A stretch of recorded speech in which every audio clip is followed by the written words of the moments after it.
Yeah, they sabotaged my shit Monday night. Couldn't go live for my own page, but tonight here I is live in color, I should say. Outlaw In Radio living color. talking shit on a Wednesday night. Our second show of the week is what we do Mondays and Wednesdays, 7:30 p.m. Central Standard Time until whenever I choose to cut the machine off. Quite simply because I own the machine. Right. So welcome to the show. It's the number attached to the show. The number is 262-202-5131. I gotta remember not to say that number so fast. It's 262-202-5131. Got a chat room. Shout out to my sponsor. I keep saying I have to say this first.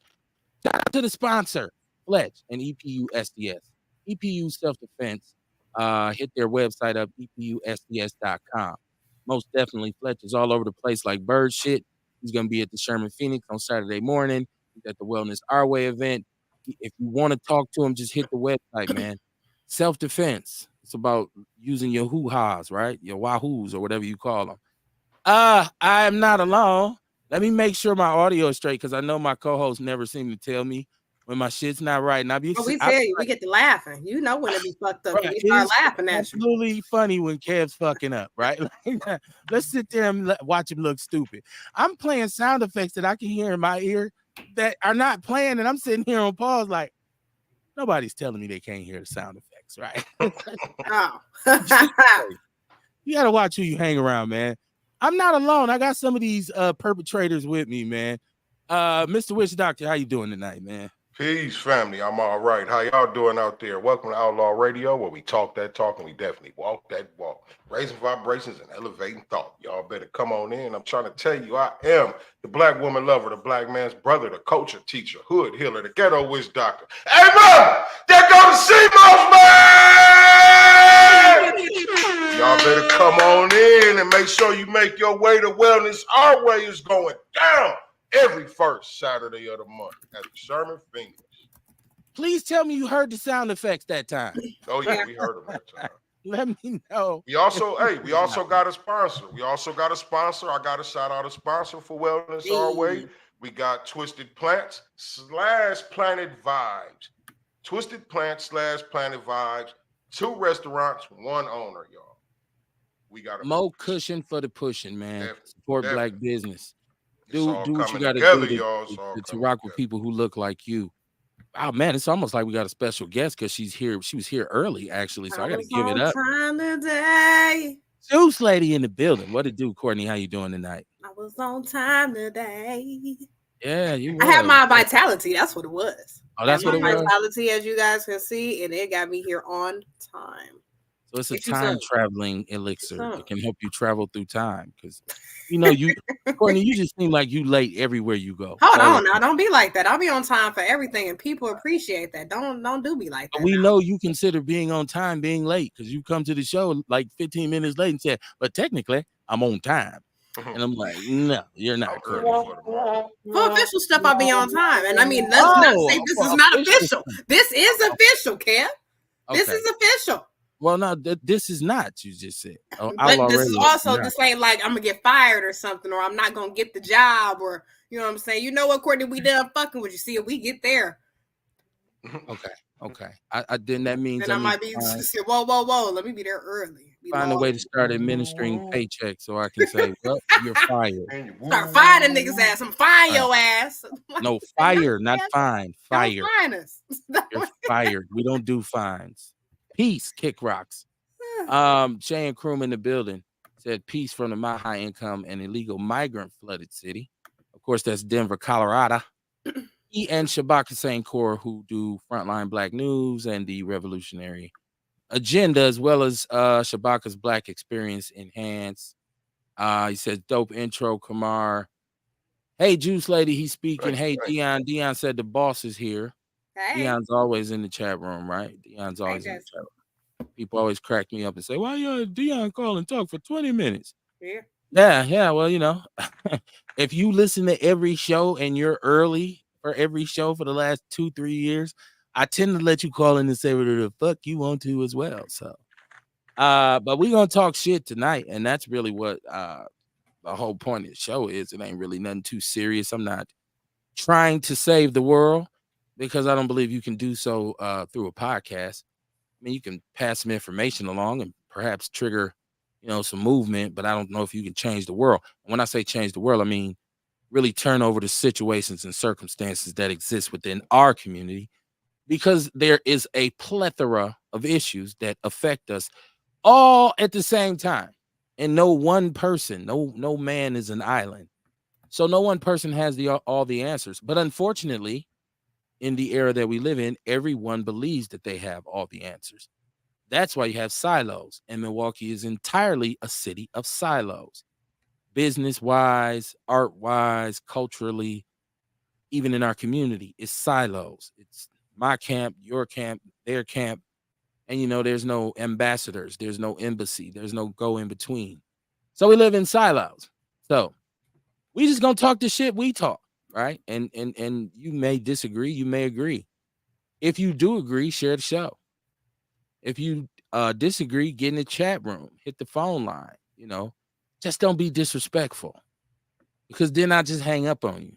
Or I'll block you. Either way it goes, right? Like, so, and people say, well, what's disrespectful? Don't call in on some bullshit, right? Like, because ain't nobody trying to get no pissing contest virtually.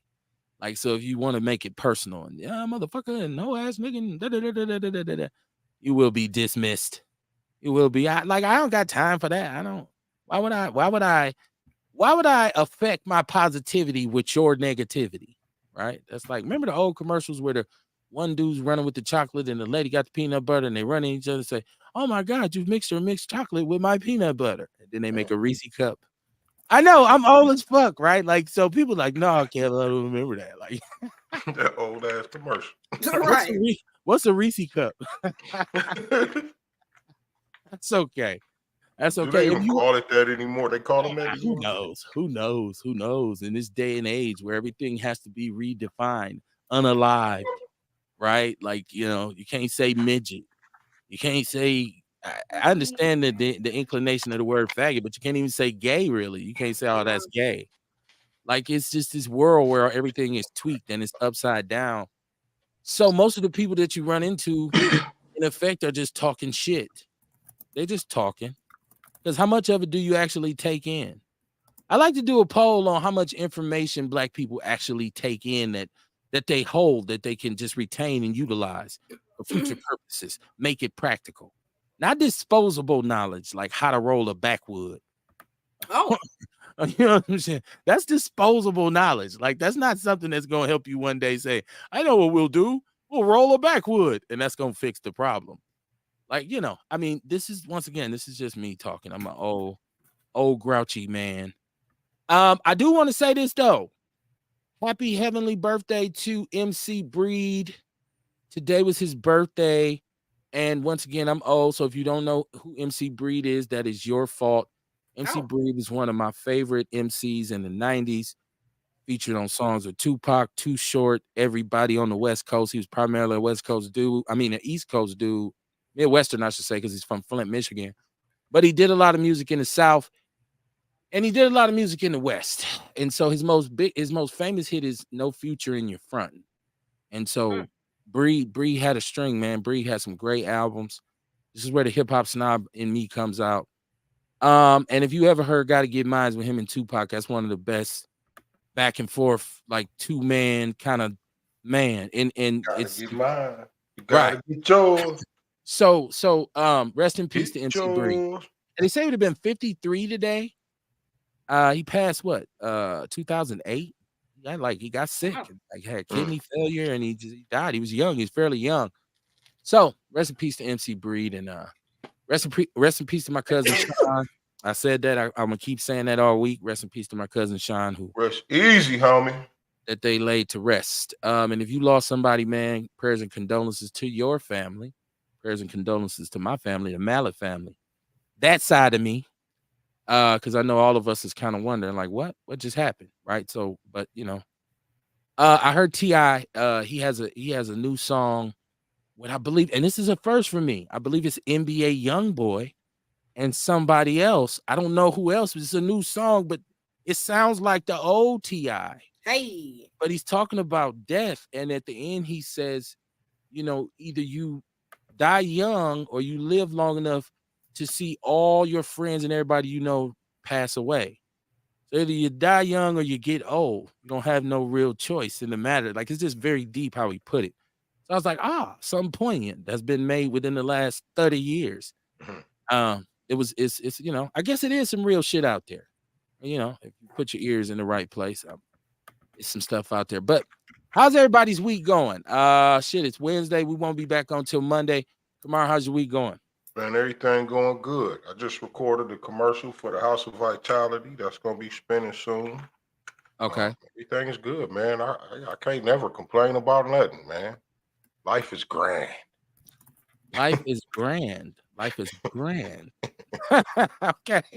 That brother having a good ass time. I get done talking about people dying. Kamar says life is grand. Yeah, man. Better focus on the good. Right. Hey.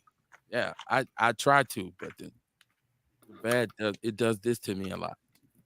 I'm like, hey, who's slapping me? It's real life, motherfucker. Pay attention. Like, damn. That'll stop me from whistling for a minute. Juice Lady, how's your week been? Since you here bright and early today, and you're like, man, how's your week been? Let's talk about Porgy's week. We have a Wednesday, and I've been working. We got this Men Who Cook event this weekend at the Chamber. That's gonna be an all-day thing. So that's a lot of money I'm gonna check, but also a lot of food, But the week is going well. Working on my website, working on sponsorships and donations. Like, I'm working on an email right now to send out, like, hey, we need some money. Hey, I'm creating the Canva to throw in there. I got the PayPal donation link. Hey, can we get some money? You should have sent me. We could have put the PayPal donation link up on the show. Oh, I sent it to you now. What you mean? Don't inconvenience yourself. I mean, put it up. Donate, niggas. Y'all not niggas. I love y'all. I don't mind. Yeah, my brothers and sisters, kings and queens. Yeah, right. Hey, Rap. Fonzarelli in the building. What's happening? Monday night. What's going on, man? Man, eventful ass week, man. Thankfully today was my last baby's last day at school for the summer, so I ain't got to get up an hour early to get her on the bus. So no, that's right. That's cool. And then today and tomorrow I'm finishing up that leadership program. So tomorrow my last day for that. So I'll be squared up and ain't got to leave the crib to go to that class no more. And my allergies getting better. This last week and a half was whooping my allergies. The allergies whooping my ass. But I don't think we're gonna get no rain for a little bit. So hopefully motherfuckers ain't gonna be out there cutting their grass too much. So, we get some tonight. What you mean? It's looking real. Oh yeah, it's going down tonight. I checked it and it ain't say nothing. It just said ozone or some shit like right. That. They was talking about it this morning. Last time I watched it. Ozone. Yeah, it may have changed this morning. They was talking about it though. Thought I had me a thunderstorm. But they be fucked up throughout the day. So well, as long as motherfuckers ain't cutting grass for at least a couple days, give me a couple days to get back together. Yeah, y'all stop cutting y'all grass so real. Damn it. Let that shit grow wild. It do, especially after that rain, man. After them storms, that shit was wild. I used to have allergies bad when I was in school, man. I mean, I used to have them so bad, they would send me home. Damn. Hey, look, and my mother, I tell my mama, hey, I call her at work, because I used to give myself a call. Hey, Mom, my allergies bad. It's bad. I can't breathe hard. She's like, well, go to school. If it's bad, they'll send you home. I never had an allergy. I'm not allergic to nothing. I don't understand it. I be seeing people, my allergies. I be like, what the fuck? Yeah, man. Shit, my nose and eyes was tripping. Yeah, it can get real. Asthma, nothing. I just had a bad spinal cord. Well, I don't know if that's that much better. So I take my allergies. I take your allergies. You can have my spinal cord, man. Yeah, yes. He said, I'm cool. I'll just see. Oh, yeah, shit. I'm cool. I've been dealing with this for 4 years. Yeah, keep your program back. Right. Listen, Monday was chaotic. We still pulled it off. It was Murphy's Law Monday because anything that could go wrong did go wrong. The Facebook wouldn't work. So we had to backdoor it, no Diddy, and go through the Outlaw Radio page, which was probably a good thing because some of y'all got to see the Outlaw Radio page, and then we were live on YouTube. So, and then once I did get it fixed, and then I started to go, my camera just said "fuck it" and just fell, just for no reason. It just said "fuck you, Kevin," and just jumped off the stand. I'm like, okay, now I don't know if that's my cousin Cooley in the studio making trouble from up above or what, or my mother like, boy, you cuss too much. It was just hectic on Monday. Still got it off. We still got it off, and there were some faithful listeners who were there, so I appreciate you. But I put that show up. Go back and check it out. It was live from the basement. It was, more of the norm. We really just followed up on a lot of topics. And then, so I've been doing more, just kind of extending on some of the stuff we were talking about, because we discussed this whole Bun B thing because of the people putting the snitch jacket on him. And so, and that's kind of like where I'm at with this saying talking shit, because you can look on the internet and you can see some wild shit, right? People make some outlandish claims. People, like, I was watching today a thread on YouTube just about Tupac got raped in prison. And so, like, Suge Knight was on a phone call from jail to somebody, and somebody recorded. I'm like, people literally are just talking shit right now. Like, just getting on a microphone, getting a camera, getting on a phone. I shouldn't even say necessarily a microphone, and just spewing, right? Oh, it don't matter if the shit's true or not. You run across posts on the internet sometimes. Say, so dead this morning, died in a horrible car crash. Motherfucker ain't dead. They made an AI generated sex tape of Meg Thee Stallion. Right? Yeah, and she had a breakdown on stage about the shit. Like, oh, you're going too far. And it's like, man, this internet shit got people going fucking insane. And the AI thing that's coming along with it now, where I'm starting to realize more or less the capabilities of AI, in which you can just totally reproduce my voice and call somebody on the phone and be like, yeah, this Kev. Fuck you, nigga. Come by my house right now. I'll blow your head off. Motherfucker pull up on you. You ain't said shit. So I'm like, this AI shit can be very, very dangerous. Now, I do think that the government has prepared for this like they did everything else, because actually right now our minds are blown by cellular communication, but they had cellular communication as far back as the 40s and the 50s, right? Like in World War II, soldiers was able to call the boat from a phone. Give me the phone. And hey, we pinned down. So they had this, all the technology we have now, they had it, and they learned how to weaponize it, learn how to, defeat it or whatever long before it was given to us. So I'm thinking AI might really be more of the same. I think the government has been using AI for a very long time. So now they've gotten to the point where they can dumb it down enough so that we can use it and say, well, Drake used it to make Tupac do a new verse, right? And you see all these remakes of these popular songs, the 70s version, it's AI. The country version, it's AI.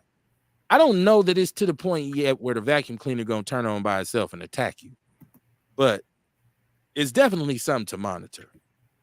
I don't want a car that I can get in the back seat and go to sleep and it drives me home.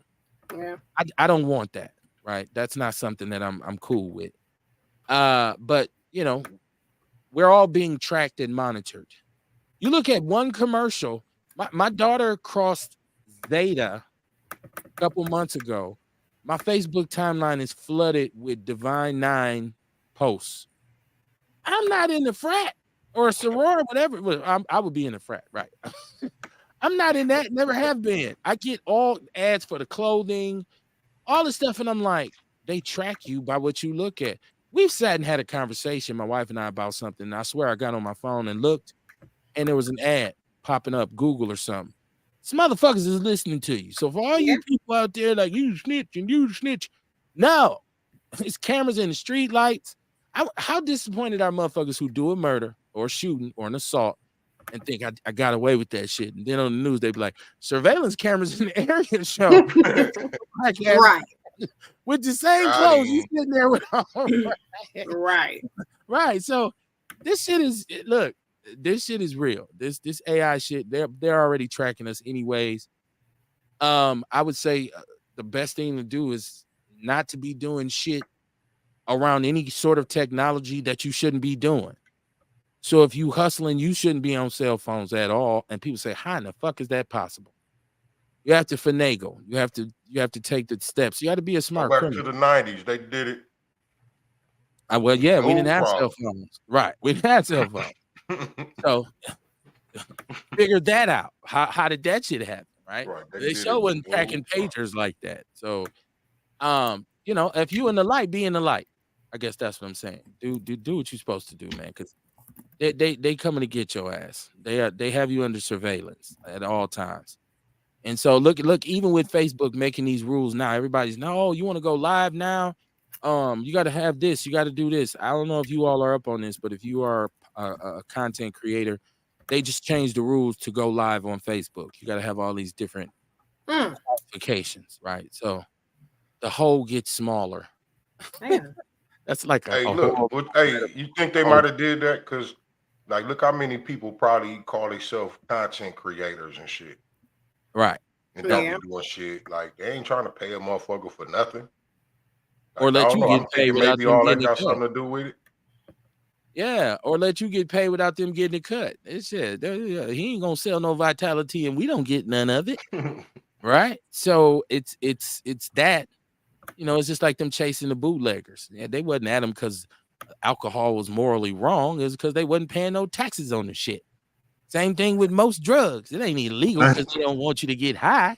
It's illegal because they didn't get a cut of the money, motherfucker. A crack rock supposed to be $10.99, not $10. Yeah. How can we tax this shit? Dope dealers don't ask for exact change. So these are the kind of things you got to look at. Let me catch the chat room. The chat room shaking. He says, whoa, I gotta go back. It's your boy. He changes his name, but we know who you are now.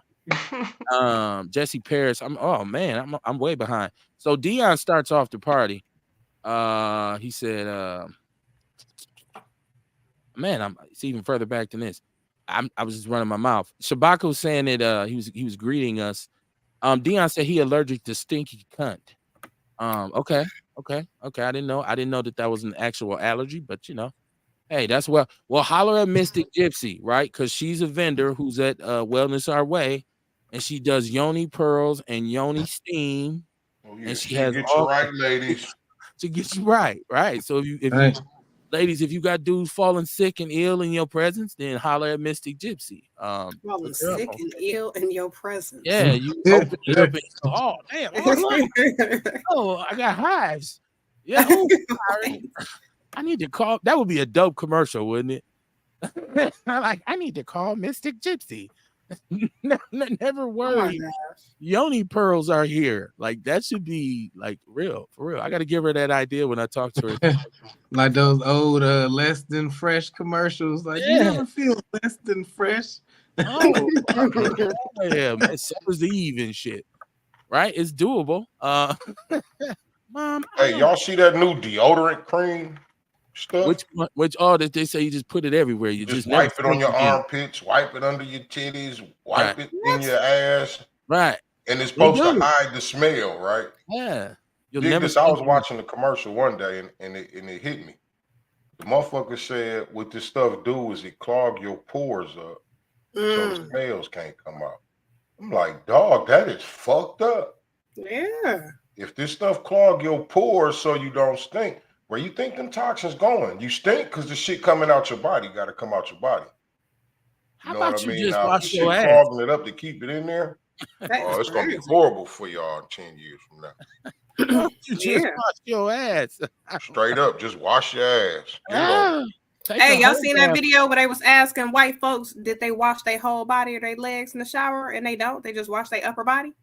Yeah, I seen that. That shit is crazy. Like, on what y'all legs don't count. Hey, I'd have been to the joint, man, and I've seen a lot of white people that don't even use washcloths. They just use soap in their hands. Yeah. Like, run your hand all up and down your ass, you nasty motherfucker. I don't understand how this becomes a topic, though. I'm just for you to wash your ass. Listen, just wash your ass. You don't got to explain to me how you do it. Do you use a washcloth? Do you use the soap? Just get in the water. Like I just feel like just do it. But because most of the time somebody's legs don't stink. It don't be their legs, it be their ass. So it's not like, man, your legs stink. You need to go. unless we talking about your feet. It might be a part of If you stand in the shower and with some soap and run hot water on your feet, they won't stink as bad. I don't know if you need to really get in between your toes. I don't know, man. I don't. What's a person's level of stankiness? I don't know. I just say getting, because back in the day, motherfucker had to take a bath in the creek. He jump in there and jump out. They don't say, did you use a washcloth? I don't know. I don't know. Black people be on white people about that shit. Like, oh, motherfucker, you take a bath. I'm like, man, I use soap. Oh, you nasty for using soap. Like, oh, okay. Oh, okay.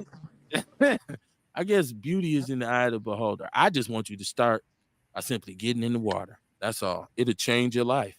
You won't have to put cream all up under your privates and all. Let me put some of this cream under my nuts so my balls won't stink. Like, that's crazy. To me, if one of the homies say that, I'm gonna be like, yo, man, you smell funny.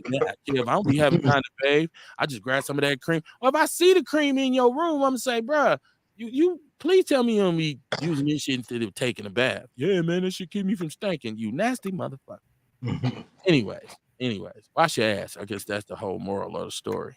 All that started because Dion said he's allergic to stinky cunt. Look, that's what he said. To stinky cunt. Shay and Krumah said, I have seasonal allergies. They usually flare up in the summer. My wife has them. I just don't, I've never. I seen a status I posted like 2017 saying I'll be glad when my raggedy ass allergies stop fucking with me. So I'm like, damn, this every June I get or something. I don't know, but I'm starting to. When you live long enough, you start noticing cycles. Okay. Yeah, I don't know. I feel sorry for you if you got them. It looks like it's very inconvenient. I used to have them real bad when I was growing up, but I don't know. I think I might have made myself immune to it because I played football and I used to muscle through the shit, and eventually, by the time I got in high school playing, it wasn't bothering me so much no more. Every once in a while. Yeah, it would be very hard to be a football player with bad allergies because you're in the grass. In the grass all the time. In the grass, right? He said, what's your thoughts on the graduation where the racist white supremacist stopped a black teacher from shaking his white daughter's hand in Madison? It wasn't in Madison, it was in Baraboo. We're gonna talk about it. And he wasn't the principal, he's actually the superintendent of schools in Baraboo. See, I didn't know if it was because he was black or if he just didn't like him as a superintendent. But so it was racist. Well, I happen to have done some research on the topic. So let me catch the chat room up. He might not agree with his policies or something. We can jump right into it. This is Shibadan Sintuta Tamara. He said, well, my day was as usual. I was an outlaw watching females through my experience, praising the hog. Majority of them can't see past the fog covered in the trough. My opinion. You are microdosing. That is your boy, Courtney. That's your number one stand. Don't be doing that. Look, he always comes on like, oh, Juice Lady, you have the beauty of one of Isis's tears dripping down Zeus's back on a cold Greek morning. Like, there you go. What the fuck is this dude talking about? Hey, that's dope. Express yourself. Express yourself through poetry. Right. Okay. Let me give you one of these. Speak English. Talking shit, like I said. Jesse says Suge got the nerve. He would have never said that when Pac was alive. Who knows? You know what? Suge said some outlandish things, man. This is the dude who got on TV and said he hit Easy with a needle with AIDS blood in it. Like, this dude is obviously pretty wacky, man. I wouldn't take anything he said as absolute truth, but say this did happen. Like, okay, does that mean Pac's music wasn't as great as it still is today? What does it mean if somebody raped him in prison? I don't know. Do you lose respect for Tupac if you find out some dudes held him down and diddied him? I don't know. I don't. It happened so long ago that at this point I don't even care. Like, I don't even care. His music is his music. His legacy is his legacy. I don't. But like I keep saying, Tupac's name is an industry into itself. There's channels on YouTube who don't do anything but Tupac content. Tupac met somebody on death row at a gas station, and I got that dude tonight. What was Pac like? And it's going to have like 30,000 views. I was like, what the fuck, man? He said I used to get crazy calls like that too, along with Messenger, especially when I was running for mayor of Denver last year. Man, so many Africans they come into my inbox trying to sell me all kinds of shit, Bitcoin, lithium. They telling me have you got your $5,000 yet?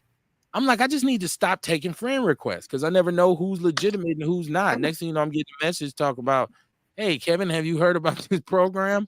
I usually like to make fun of them, like, how do you know me? How do I know you? Right? Oh, you know me. How? You don't really realize that you using my uncle's Facebook page to hack, right? So if it was my uncle, he'd immediately say, what the hell you mean? How you know me, boy? And he's talking about, oh, you know how I know you. It sounds African when I read it out loud. Right. No. Hello, Kevin. How are you tonight? He's the host of Outlaw Radio. He will surely donate money. All right, man. Ugabu, whatever the fuck your name is. Rebecca said artificial intelligence is very dangerous. I knew this about 5 years ago when they were first developing that shit. 5 years ago is when you think they began developing AI? A lot longer than that. I beg to differ. I think it was way before that when they started. Right. Once again, I keep talking about reverse engineering of alien 5 technology. years ago was just COVID. Right. Well, yeah. That was they had AI way before that. That's what I'm saying. I keep talking about the reverse engineering of alien technology. This shit been around, man. These motherfuckers, you ain't never asked yourself long ago, and people say they've never been in space. But right now, if you send a satellite in space and it goes 200,000-300,000 miles away, how you still controlling? Ain't nobody never questioned that technology. Like, you got a whole camera feed from this motherfucker. It done landed on Mars. It was sent off in 1978. And you can still, like, let's see what Voyager's doing. Like, come on, man. You know, look at that shit. I don't know.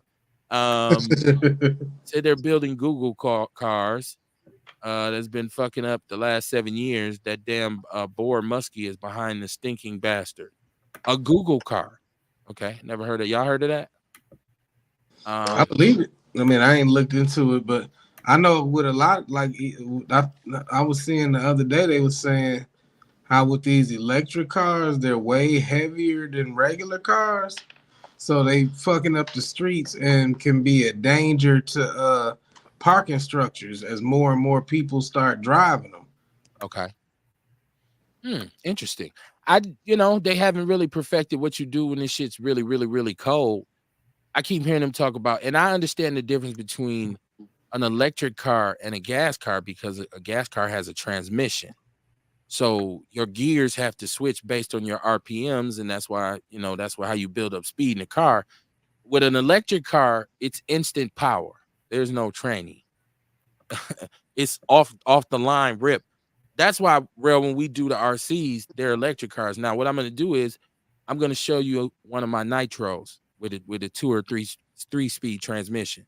Okay. And you'll notice the difference, how it's like, and like it's like a car. Yeah. Because I got to do the nitro this summer too. So, but I'll show you that. And that's that's why they're saying the electric cars are dangerous too. I'm not ready yet.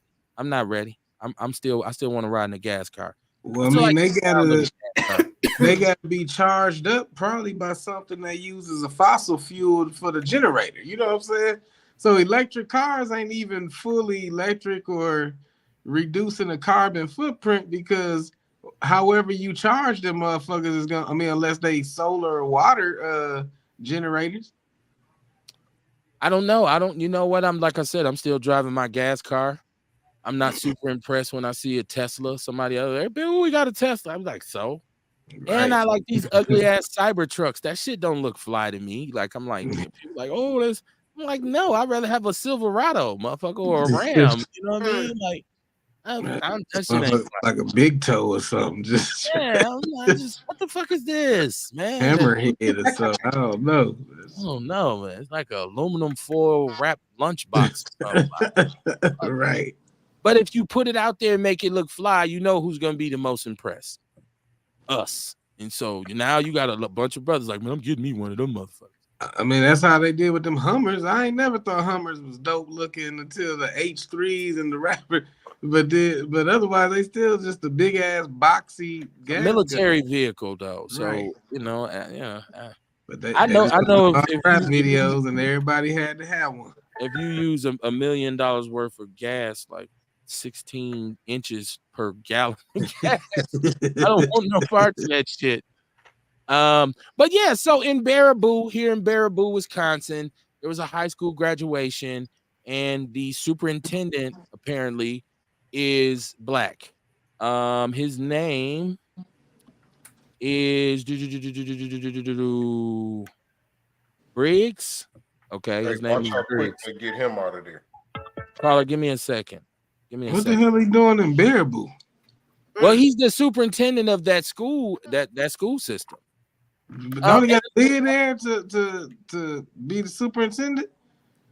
You know what? It's a lot of black Baraboo. superintendents in like in small places where you wouldn't Hey, think. it's black people in Baraboo. In Baraboo, Wisconsin. Yeah.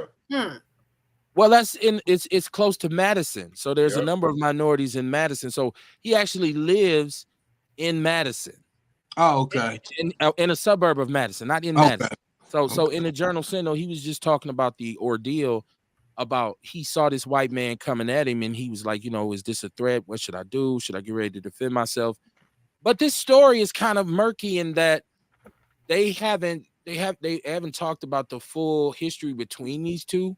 He's saying he didn't know him, but he recognized him from some issue in the past with one of his other children who had been kicked out of school. Okay. And so they didn't really go into it. They kind of like alluded to it. Somebody else may read that article and see, get something out of it. I didn't. See, but that's what I was wondering. Like, did they have history or was it racial? Because the news is always gonna put it in like a provocative way to like race bait and get clicks and shit. But I'm like, maybe he just had a problem with that motherfucker as an individual and not necessarily his color. Yeah, because what he did was when his daughter got ready to cross the stage, he just came there and said, no, I don't want him putting his hands on her.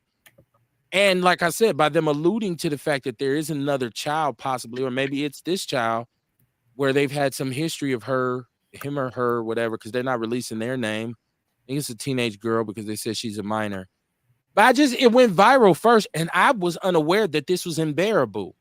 I thought this was somewhere else. I didn't know until I seen like this is here. And I seen Wisconsin. Then I seen the two women talk about making the room stink or some shit like that.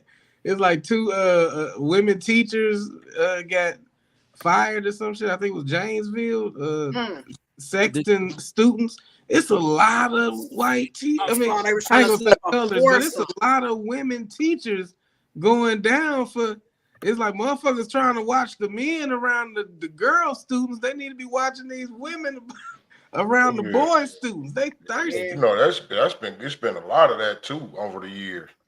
Yeah. And women don't teachers just say white women and the little boys. Yeah, that's why I stopped it because you better stop because here we had this sister who was busting it open and she bought the little shorty a pistol.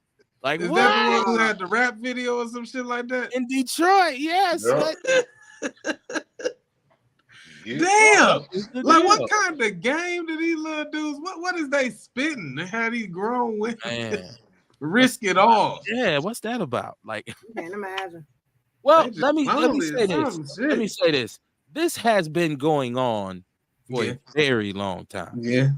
This is not new. So I don't want to give these little Gen Zers credit like they invented some shit. I think now more dudes fold under pressure.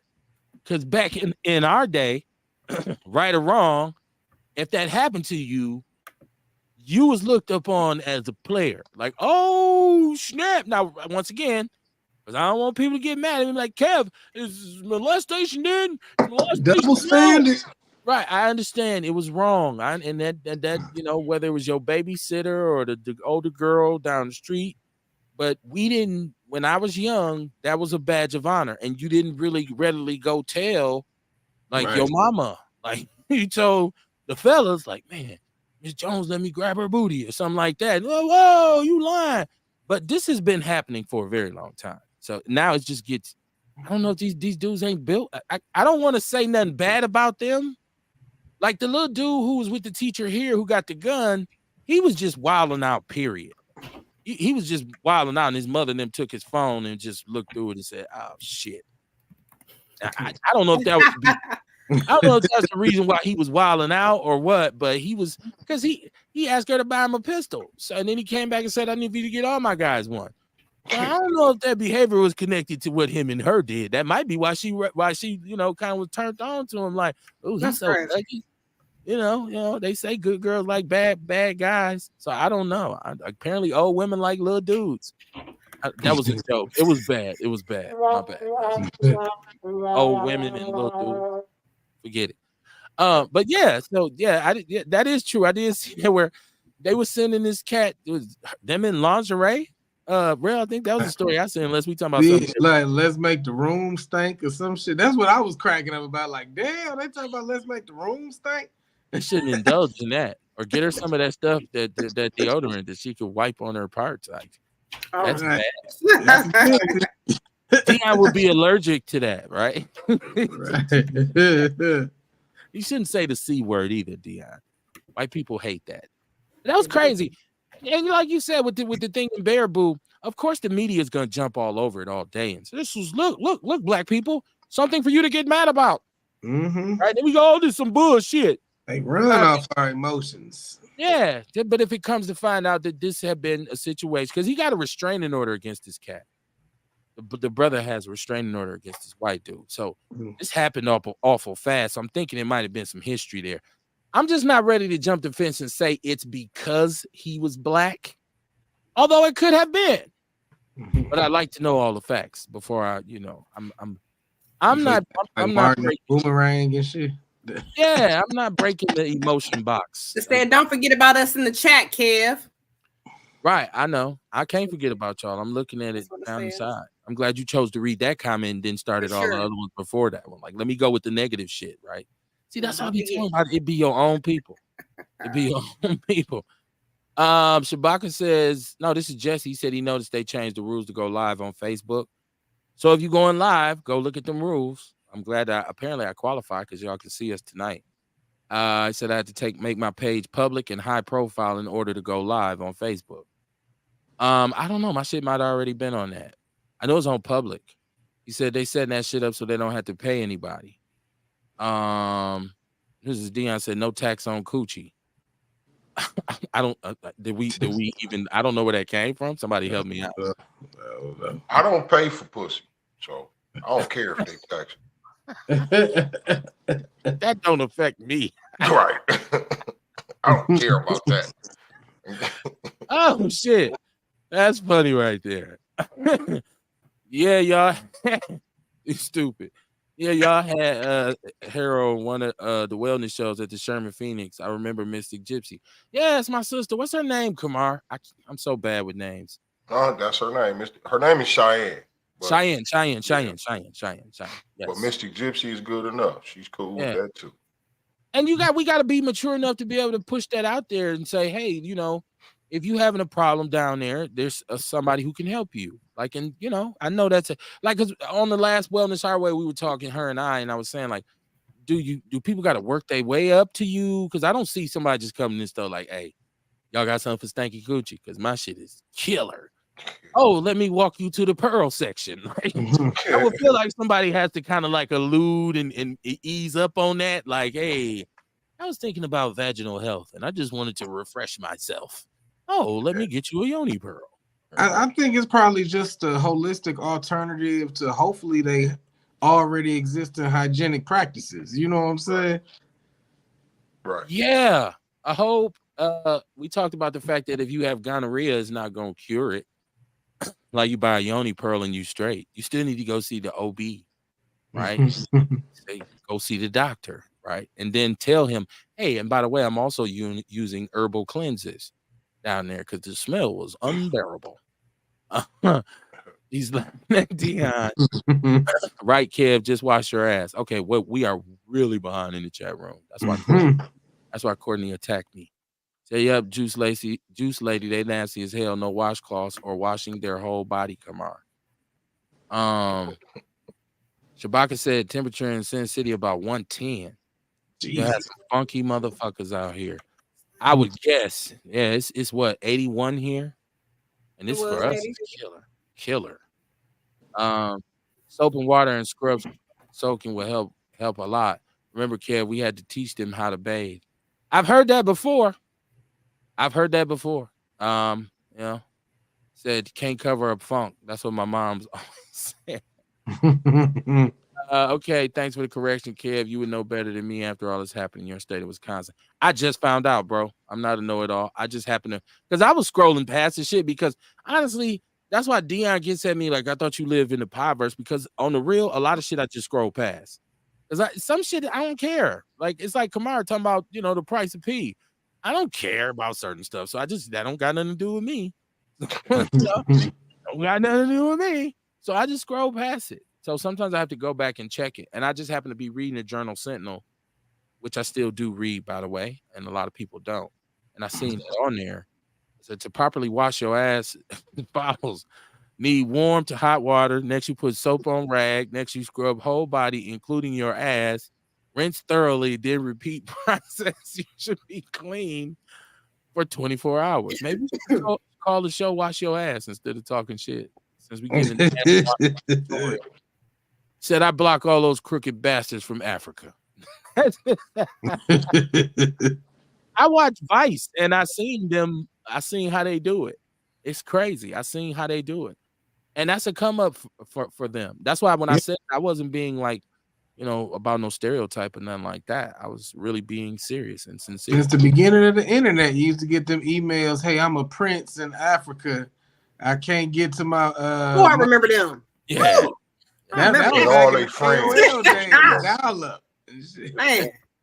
During y'all era, y'all had the late night party lines. They tell you to call. They don't tell you that shit's $20 a minute. It was free for chicks. We had to pay for that.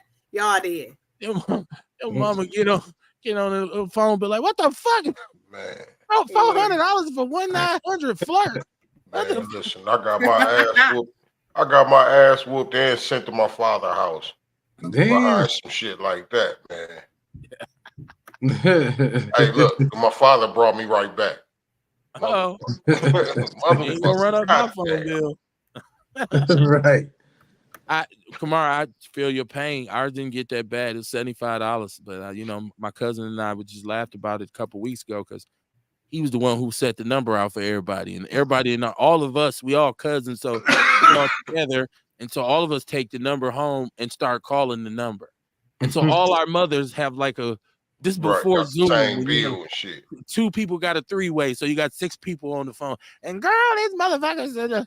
Everybody got their ass whooped, to say the least. Hey, we had a whole epidemic at my elementary school like that about that same thing. It started at school. Y'all started in the family. Ours was at school. Everybody at school was in trouble, man. That's funny. That is hilarious. Let me finish this call. The motherfuckers making sex noises and shit.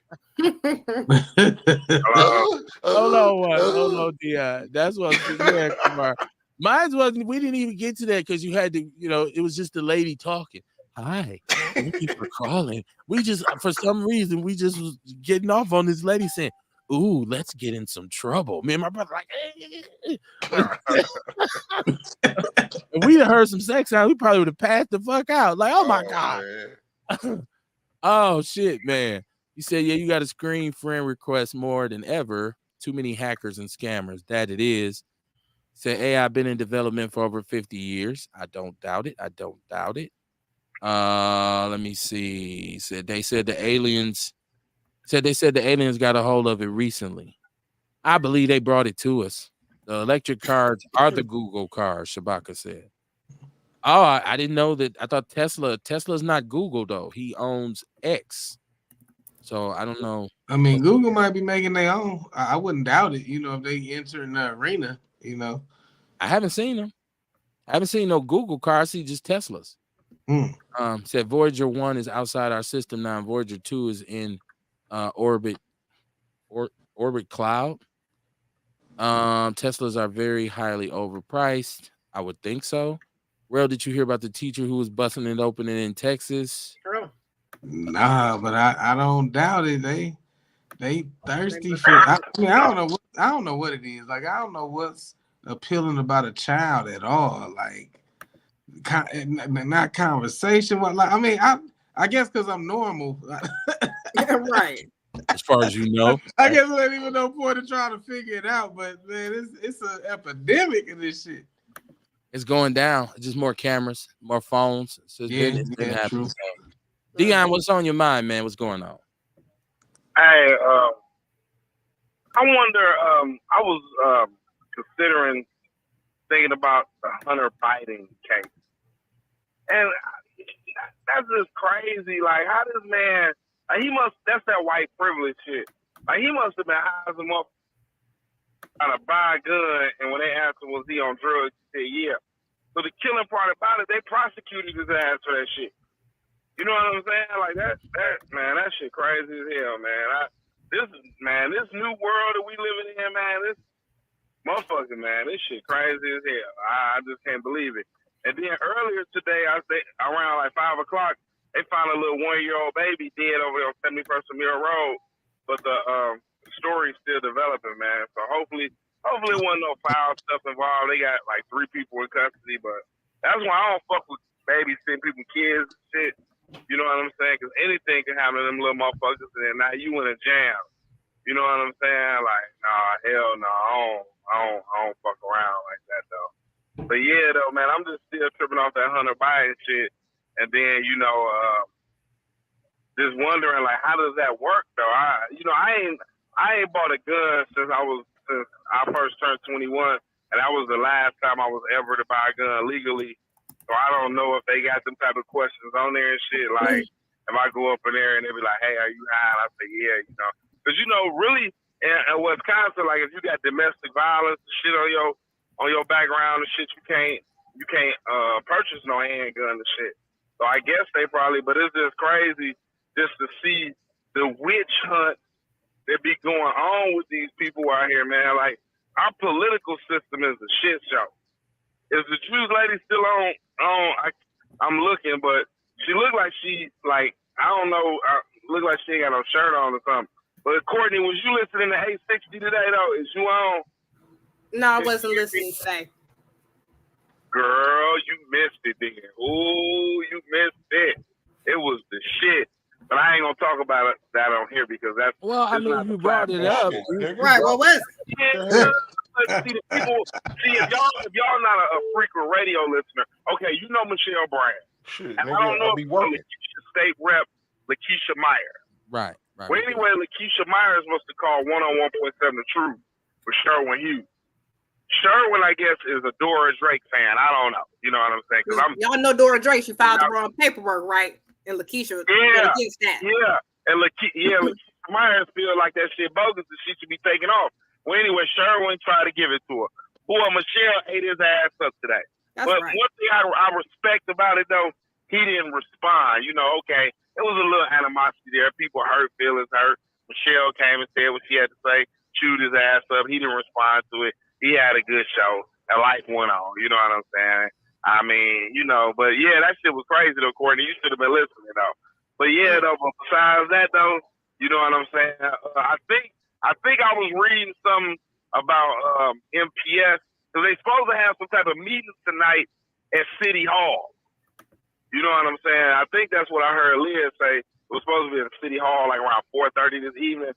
But I think the mayor, I'm not quite sure, Kev, you might have to do some investigation on it. But I think the mayor is going to have a little bit more hands-on, not like he going to control it or oversee it, but he probably going to peek in and make sure shit is, I guess, I don't know, the paperwork is however that shit go. It's a lot of intricate parts in that shit right there. We still don't know the ups and downs of it. Once the people talking about taking that $250 million, we got upset, but we really don't know what the little intricate details and parts about.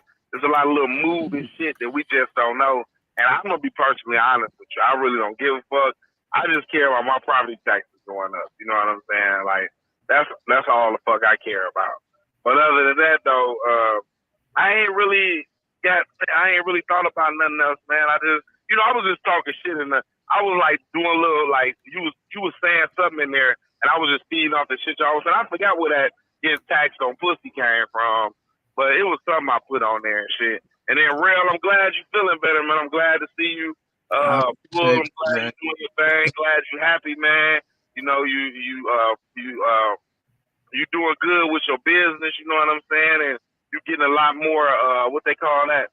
You getting a lot more outreach with people and shit being exposed.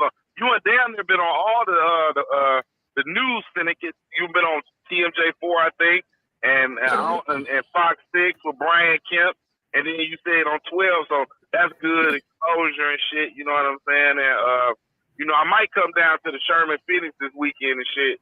Cause I like that place around the corner from me. They got some pretty good high wings and shit. But yeah, I might come down there and grab me something to eat. And then Ken, what you been up to though, Ken? How you been doing, man? Life been treating you good? I'm okay, man. You okay? I ain't got no late night phone call from you in a while to chop it up. I'm like, man, when my nigga gonna call me, man? You know, I don't know what you be on, so I ain't just gonna want to disturb you and call you, but you know, I be looking forward to them late night phone call. We be chopping up, talking shit. A lot of shit that we can't say on this motherfucker, you know what I'm saying? Is we talking shit about shit that's going on in the neighborhood and in the world and shit, you know what I'm saying? But other than that, everything all good. It seems like Milwaukee, I don't think we've had too much violence lately. I've been a couple car crashes, a couple people have died, you know, but you know, and I'm gonna say this and I'm about to go. So yesterday, you know, I work at a school. You know, I work in the school as a what you call that? I work as a food service attendant. A cook. And I looked at the children. When they was graduating at the little kindergarten. And you know, Milwaukee is not as violent as Chicago. But I was just thinking, and kind of made me sad a little bit that some of those kids might not return next year due to gun violence or be in a car and they going somewhere and somebody hit and kill them. And then, you know, when schools start back and I don't see the faces that I normally see, or somebody might be like, hey, you know, you remember such and such? I'm like, yeah, I remember him. I used to give him a hard time. Or he was allergic to some shit and I had to give him an alternative to what the lunch is. Like, yeah, you know, he was the little boy that got killed or got hit. You know, I hope that don't happen though, man. But, you know, that's so sad, man. And it made me think when we was growing up, you know, I grew up in Chicago. We ain't had to worry about no shit like that too much. The only thing we had to worry about was getting kidnapped by this dude that Homie the Clown and shit. You know what I'm saying? He was kidnapping kids and shit and killing them. But other than that, you know what I'm saying? We ain't have to too much. I ain't have to worry about a goddamn bullet coming through my window killing me. But, you know, hopefully all the kids come back next year, and I hope they have a safe, productive summer. And I'm about to hang up and finish listening to you, my niggas. I'm gone, bro. All right. Yes, sir. I can tell you this. I'm sure whatever's going on with MPS, Miss Beverly is down there, and I'm sure she'll reach out to me, and she will let me know what's going on. But in terms of MPS has to come up with a plan, and they got to do it pretty quickly because it's going to be July in a couple weeks, and school for a lot of schools start in August, so they got to come up with a plan. There has to be something done because, like we stated this on the show, and unfortunately, we would jump into hoops. They're 8 months behind. They were 8 months. I think it's probably up to about 10 now behind on getting the necessary numbers and paperwork to the DPI for their budget to be approved. I thought they turned that in. No, it was why Posley was in the most trouble because they were behind. It hadn't been submitted. I thought they had came out after he got fired and said they had turned it in. I thought a black woman had went on there and she said to the press, "We've just turned in our documents." No, even if she did, it would be a miracle because he just stepped down last week. And caller, I need for you to. It was like the next day or 2 days later that I seen. I'm gonna find it and tag you. The latest report that they're saying now is that they are severely short-staffed in their finance department. So what they're saying is they don't have the people there who do this work, and I guess that's going to be their excuse. Either way it goes, Dion talked about intricacies. Well, what we do know is that $252 million was asked for to prevent cuts. What we do know is that once you got it, you immediately started to make cuts. And you also came with the information that, listen, this money is not even enough. We're going to be back asking you for hundreds of millions more. Now, you take that and compound it with the fact that right now people's property taxes are all over the place because of the way the city assesses properties to justify how much you pay on your home for property taxes. The property tax levy powers the school system, the public school system. This is why the Alderman Stryker came out and did his thing in front of the city hall and said, listen, MPS, you should not take all of that money until we can do an audit, until we can figure out what's going on, because just because we voted it in don't mean it was automatic. They can choose to take this money, and then that's going to drive property taxes up more, on top of the fact that we just signed off on a tax increase via our mayor.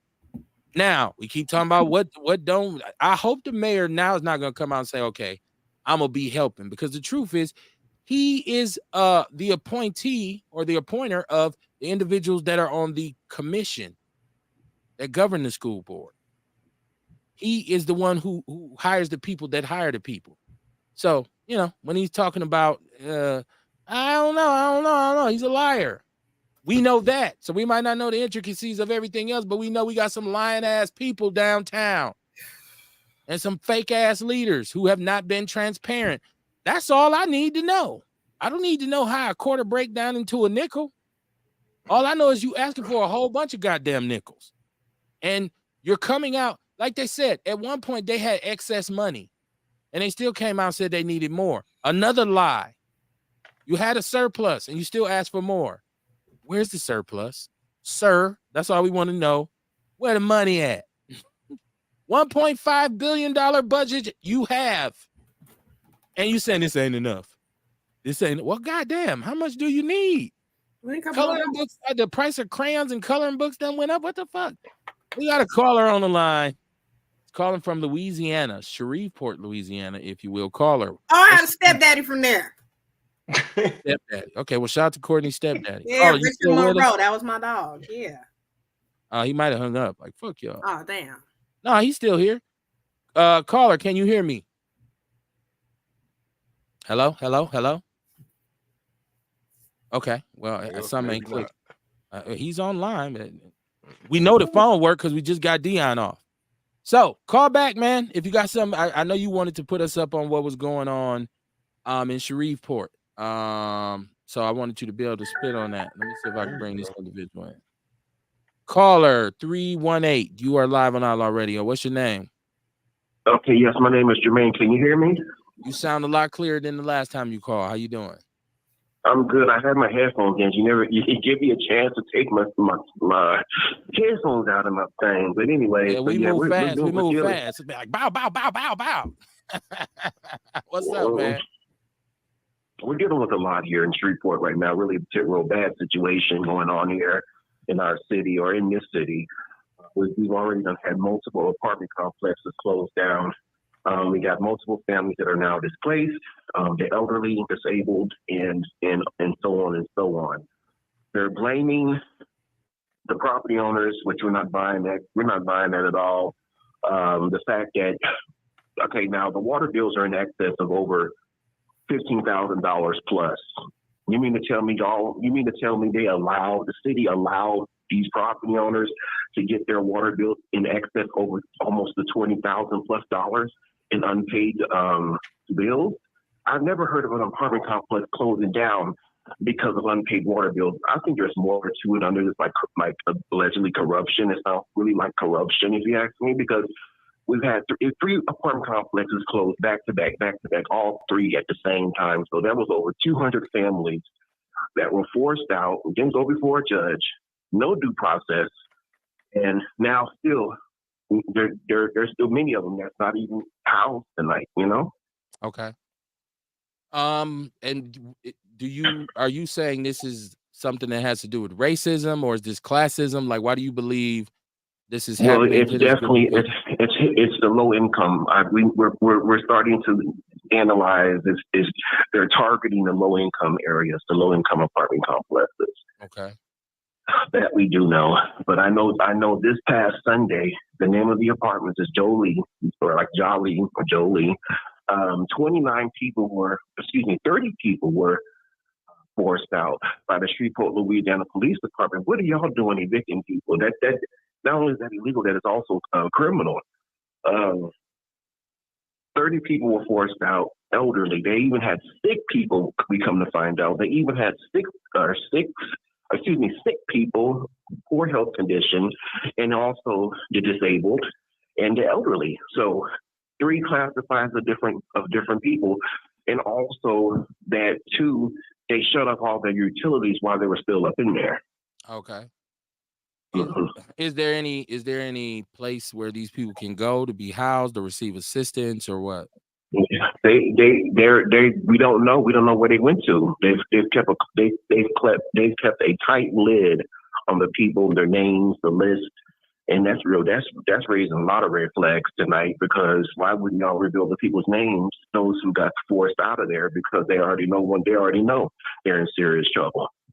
So wait, okay, so these people have been removed and nobody knows where they're at. They've disappeared.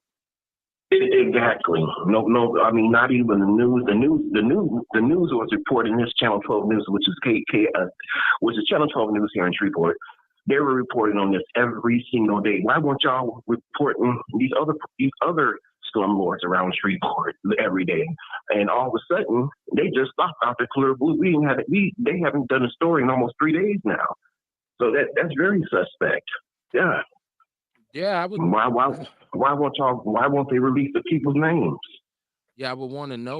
Like that would be the first thing. Is like, where the people? They're not criminals. Well, are they? Okay, so are they approaching this as a criminal offense, or is it just because I know up here, when you are doing an eviction, if you're a landlord, you go through the sheriff department, and the sheriffs will come. You have to pay. You have to go to court, and you have to pay. The sheriffs will come, and they will take off. No matter what you say, your shit's going on the curb if you ain't got somewhere to take it.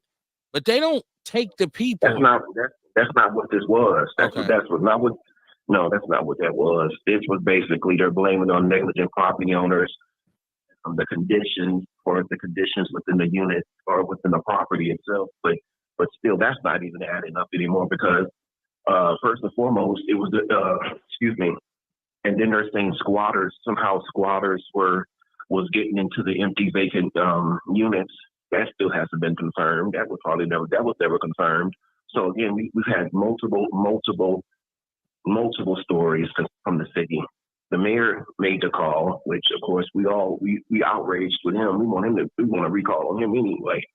So, and then of course the council people, everybody played a role in this. So it's not, they can't put all this on these property owners. And matter of fact, now that I think about it, so we had 30 people this past Sunday forced out. We don't know if they went to shelters. We don't know if they went to motels here in the city, here locally. This is a disgrace. This is beyond what anyone could imagine right now. And again, so I want the nation. We want the people out there to know what's going on down here. That's the word. This is unacceptable, and also that was illegal. To send in a task force. Like, I'm talking about like armed people, armed officers. Okay. Right. Can you send me some literature behind this? Because I'd like to sit down and just kind of go through it and see what I can pull out of it. Yeah, I can text it to you. Yeah, send me some literature, and then we'll discuss it further. Okay. Because off top, I don't usually comment on something that I have done no research on, right? Like, so Okay. I like to even know what I'm talking about when I'm talking about something, at least most of the time, right? Right. So just send me some literature, man, and then like, because I'm gonna share whatever you send me in the People's News Network group, and so so what would I think the first thing would be, I would hope, is that you would want to figure out where these people are, right? Mm-hmm. And then you're saying that action needs to be taken against slumlords who have allowed these conditions to flourish where these poor people live. Right. The less fortunate or the low income families. Okay. Right. Okay. Well, like I said, my brother, all you got to do is send me that information, man. Let me go through it, and I'll tell you what, we'll be back on next Monday, and I will have read up on everything. So then because right now it's like you don't know what you don't know. So I'll read through it, and then I can ask my own questions, like, what is this or what is that or whatever. So just send me the info, and we'll talk about it, and we just come back on Monday and we'll chop it up. All right. Thank you for allowing me on the show tonight. No problem, my brother. My platform is your platform, right? Especially if you're a person of color. Tell everybody in Shreveport to check out Outlaw Radio, man. Okay, I'll share it on my Facebook page. Appreciate you, my brother. All right. All right. Outlaw Radio, talking shit on a Wednesday night. That's all we doing. Talking shit. Mama Jenkins, how you doing tonight? She said, good evening, my Outlaw family. Yes, the shit was heated on 860. She got in Brother Hugh's ass. Even Judge Lena Taylor chimed in. Okay. Yeah, I don't listen. I don't listen. I must admit, I don't. First of all, I was at work, so not, Jesse says, correct, Kev, about the property tax and what it funds in terms of education. Well, in a city like Milwaukee, the property tax levy funds more than the schools. It's pushing everything. This is why you get these wacky assessments. Because once again, like I told you all the other night, you can get this assessment from the city for your property tax and say, oh, my shit's worth $200,000. And then you get a fair market estimate when you want to sell it. The motherfucker's going to say 75. What? The city does that admittedly to juice up your taxes. Why there's no outcry? Why there's no outrage? I don't know. Milwaukee is a sleeping giant. Do you gotta have, like, if you disputed that, do they send the appraiser out? Like, if you disputed, do they got somebody coming out to your house to look at shit, or how does that work? If somebody out there I've never gone through the process. I just know in my experience as a landlord and when you own property, especially I did mine for refinancing. And so they sent out an assessor and they assessed the property. And I'm like, I don't know if this shit really worth that much, but it justified them giving me what they gave me, right? So when property taxes came, I said, what? This shit worth what? And then when I got ready to sell it, I said, shit, I ain't tripping because I owe this and it's worth this. They're like, nah. No. Don't work like that. It's worth this and you owe this. I said, you bullshit. I was like, Mayor Johnson, what? You bullshit. I ain't even know. I ain't even know. So either way it goes, it's crooked, man. It's crooked. Our system, Milwaukee eats its own flesh. Because instead of you doing things to sustain this population, you're doing things to drain the population. Why? Because you don't have the right people in the places you want them. And I'm talking about us. You want to take this black community and you want to do something with it, but you can't figure out. Because if you fuck around gentrify, we'll find our way through that shit too. We'll find our way because they're going to look around and it's going to be a nigger on their block. Are they going to all move away again like they did before? It'll be the same shit. And some of us ain't going to have to move. If they gentrify Milwaukee, it's still in the same proximity to Chicago. So right. You're going to have to deal with us regardless. Right? So I suggest that you get on a plane and go start talking to Fortune 500 companies and trying to get some real business done here. And I know I'm talking to a brick wall. I know I am. Nobody's listening to me. It ain't gonna stop me from saying it. I keep telling you, I talk to myself sometimes. Sometimes I be responding. It's the weirdest shit in the world. Don't walk past my garage late at night. You can be like, who you in there with? I'm in there by myself. Telling myself jokes and shit, laughing and shit. Kev, you crazy. Like, whoa. I know my kids like, dad's on his last leg. He said, Jesse says, damn, sounds like Denver, Colorado. Kev, we have the same here in terms of bootlickers, Sambos, and raccoons, so-called leaders in our community. Shabaka saying, go check out his show, Grand Rising with Shabaka and Shay, this Friday, 8 a.m. Pacific, 9 a.m. Mountain Time, 10 a.m. Central Time. And they have the number up there for you to call in on.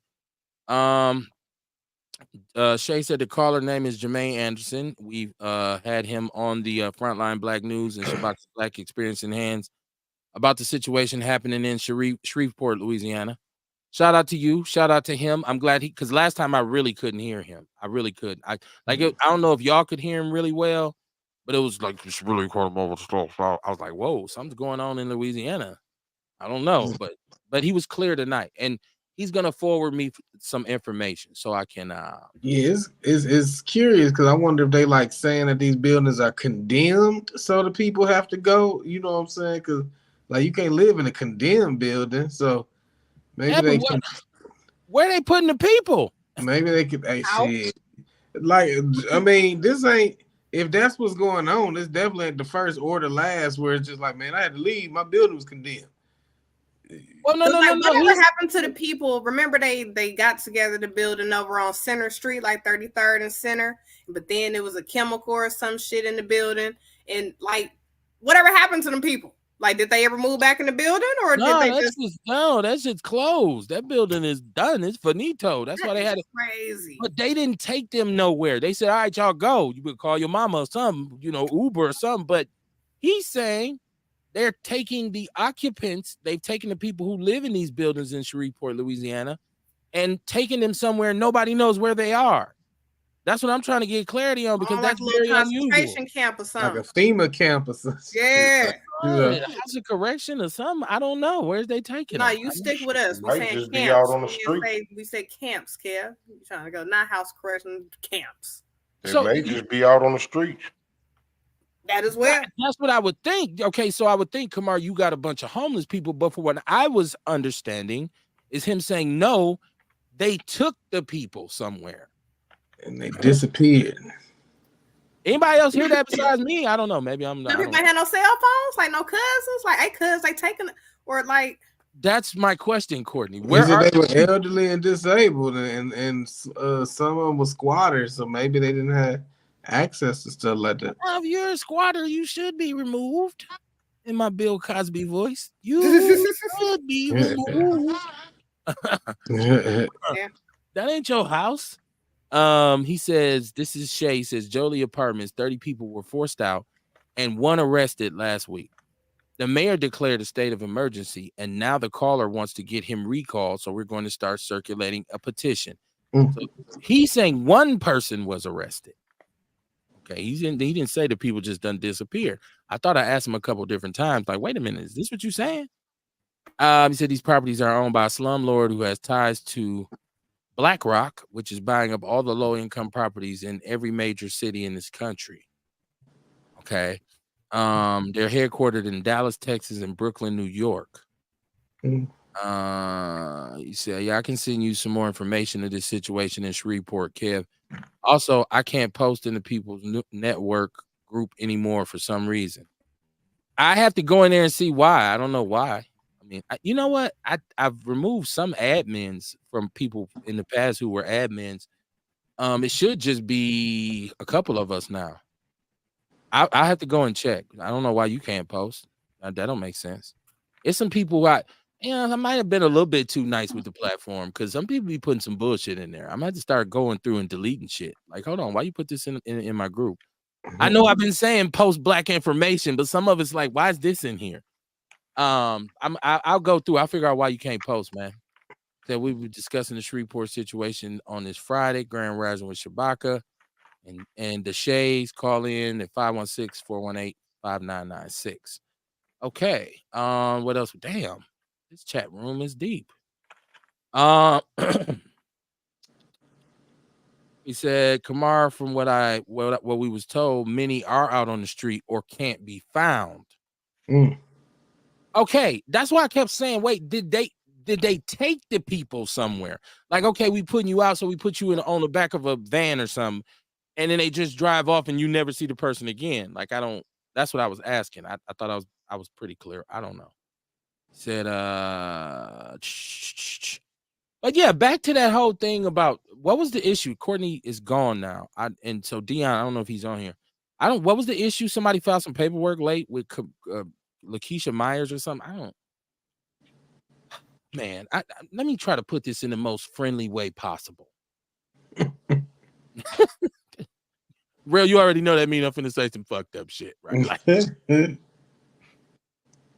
I guess when I'm looking at all the things that we have that we should be concerned with, I don't get caught up in petty Negro arguments. Okay, like I'm not really worried about somebody went off on somebody on the radio or something. I'm just being honest. I'll be focused on the main shit, right? And so that's why I want to know what this was about. What paperwork? What damage could it have potentially done? Like, so I don't really keep up with all of that stuff like that. So I'd like to know. So if somebody out there got more information on this, let me know. Because now they got me thinking about it. Like, well, what? Who went off on who? What? Unless they all just trying to build up ratings for each other. You call the truth and I call 860 and da da da da and whatever. So I don't know. We'll see. I'm sure somebody will lace me up. Did y'all see this? This is something else that I'm confused by. What's up with Brittany Griner? Okay, I was looking at some photos of Brittany Griner on the internet, and they say this was her. The only thing I could do is look at the tattoos and say those look similar. She had her shirt off by the pool. Her body looks like a man, not like a lesbian trying to, look like, how lesbians sometimes, the butch ones, they take off and they still got, female parts. She had a man chest. This whoever this was, did anybody see this? She's at the pool with her wife, and her wife is pregnant, by the way. And so I put up this post about like, okay, since they just announced they're gonna have they're gonna have a baby. And I was just thinking like, what is this a message? Or it is Pride Month, okay? I'm a little uncomfortable with that sentiment that two lesbians and they're saying, hey, well, okay, we finna have a baby. Because technically a woman can't reproduce with a woman, correct? Has something changed technology-wise that's now giving women the ability? Because, okay, even if your wife has a surrogate sperm donor and they use her egg, you're still not part of it. I mean, I'm just saying, like, that's not your baby. I don't know. Am I being a caveman? Like, normally I'm a caveman, right? And we know this. I tend to drag my knuckles. But to me, I'm like, this is some fantasy shit. Like, we talked about this with the brat and her wife, and they said we're gonna raise this baby to be a strong black man. It's two women raising a biracial baby to be a strong black man.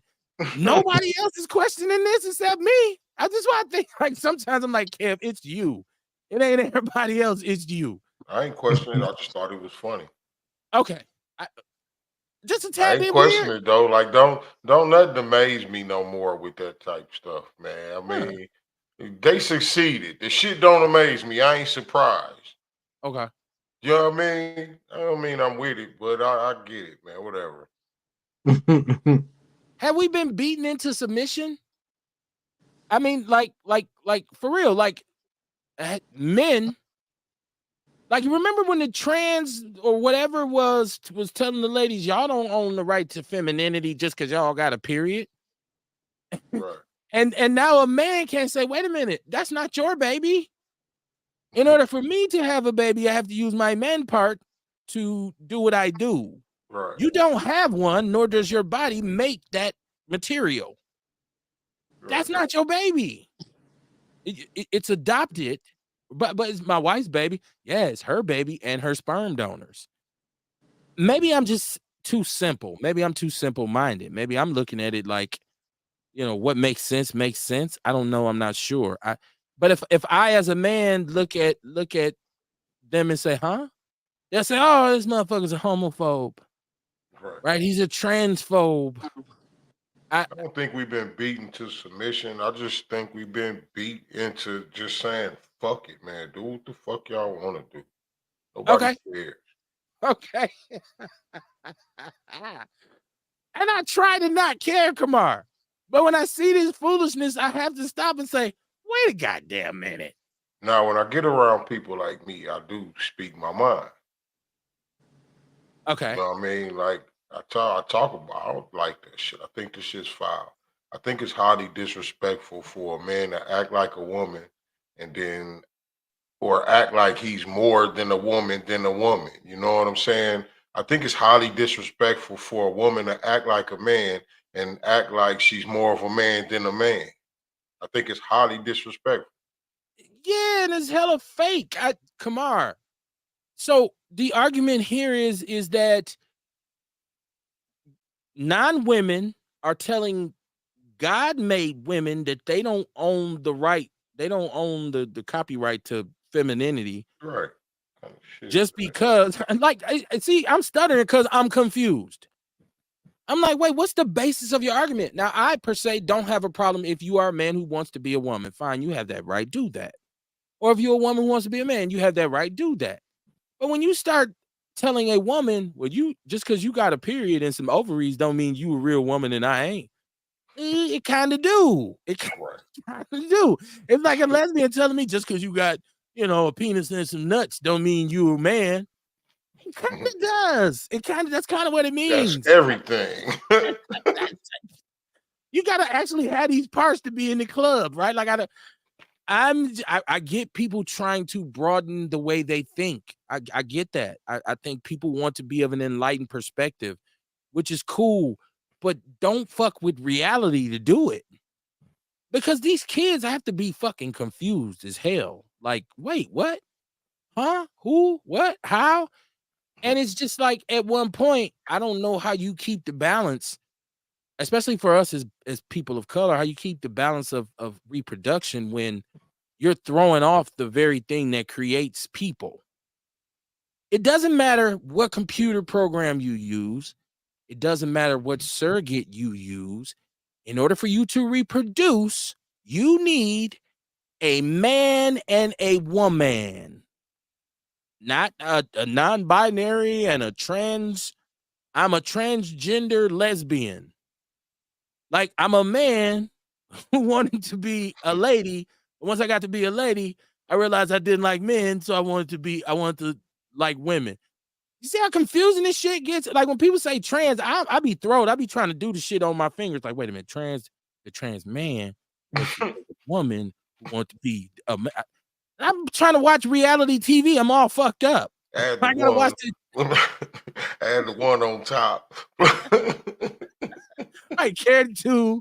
I'm doing fucking long division here, right? I got my iPad in front of me. I'm a motherfucker talking about pronouns and shit. Now I'm just like, my pronoun is he is confused. Like, I don't. It's man. It's a crazy time, man. It's a very crazy time. Like, and I feel kind of sorry for kids who may be confused about it. I'm not saying they're gay or whatever, trans or whatever the fuck they define it as. I'm saying they're just a little confused. Like, okay, I don't know. Especially a little boy who's growing up in a house full of women, right? Like, he doesn't have a dad and he doesn't have a lot of male role models. And he's pretty much a latchkey kid because she wants to keep him safe. So you stay your ass in his house while I'm at work. So he has not jumped off the porch. Now, how's he supposed to find his path to manhood if there's interference in there? If he's wondering, like, what, damn, how do I feel? And then the reinforcement comes in the form of his mom saying, no, you fine, be like me. No, nobody there to say, hey, brother, that's my sister, you are a woman, let that boy go hang out, So I feel like you're interfering. I feel like you're interfering a little bit in his development or her development. That's just me, though. That's just me. I don't, thank God my kids to this point have not expressed any kind of interest in an alternative lifestyle, because my thing would be like, now I'm at the stage where I'm hoping that I can get some grandkids. So, my daughter got a girlfriend and the surrogate was the Asian man, and now all of a sudden my grandson is named Fung Long Barnes. I'm gonna love him regardless because he's still partly my daughter's, but I'm like, I feel like you took the long way around, baby. Like, you should have just, I don't know. I'm not trying to tell anybody what to do. I'm like Kamar. I think, Kamar, that is probably an accurate perception or assessment of how people are now, where they just be like, you know what? I don't give a fuck. Right. Do what you want to do. Right. I don't. And you really, they tell you out of order for thinking like that. This is right. Right. You got to accept this. You have to respect people. Why can't I just not give a fuck? You can't. No, Kamar, you can't. not give a fuck. I don't. You care. better not say that out loud. What do you mean you don't care that I'm gay? What do you mean you don't care? Right. What do you mean? You're so homophobic? Oh my God. Like, that was a gay impression. Ain't nothing you could say. Ain't nothing you could say. Right, I can't say. Hold on, wait a minute, bruh. If I just say, you know, where I'm from, I'm not used to dudes wearing lipstick and eyeliner. That's not something I'm used to. Well, if you just pop up like, hey, Kevin, I'm gonna be like, oh, what the fuck, man? But I'm wrong. I'm wrong if I say that. If he said, well, this is me, say, whoa, brother. We got to talk about this. I'm wrong if I do that. I'm wrong if I say, hey, Kamar, tell your guy, man, with the lipstick and the eyeliner, man, I'm not. I guess I shouldn't even say nothing to Kamar because Kamar might get mad. Like, wait a minute, that's my friend. He's just being his true, authentic self, Kev. Shame on you. So, right, you got to keep it to yourself. Like, I'm just not. Nah, that's not cool because I'm not going to pull up in my whip and Kamar's on the front seat and he on the back. And somebody's care. What the fuck is you doing? Not that I care what people think. I just don't want to put that energy out into the world. That's just me. Dion, you call back. What's popping, man? Oh, nothing. I'm listening to what you're talking about. And I was watching the news the other day. I think it was yesterday or the other day. I'm not quite sure. And it's just funny how June is Pride Month. And you know, it just show, you know, these people promoting this. Like, I even seen one of my friends on Facebook, like, somebody might be gay, it might be somebody you love and all this. Like stop promoting that, man. Like it's just, I don't know, man. Like, that's one reason why I be saying, you already know I don't like white people. But I be relating to them on certain things, like this homosexuality stuff. Like no cap, bro. I be watching animation, you know, like little cartoons and shit. And you can't even look at a cartoon now unless you see some more some more homosexual shit in there. You know what I'm saying? Like, I don't like how they promoting the gay pride. You didn't hear nothing like this when it was Black History Month. Nothing.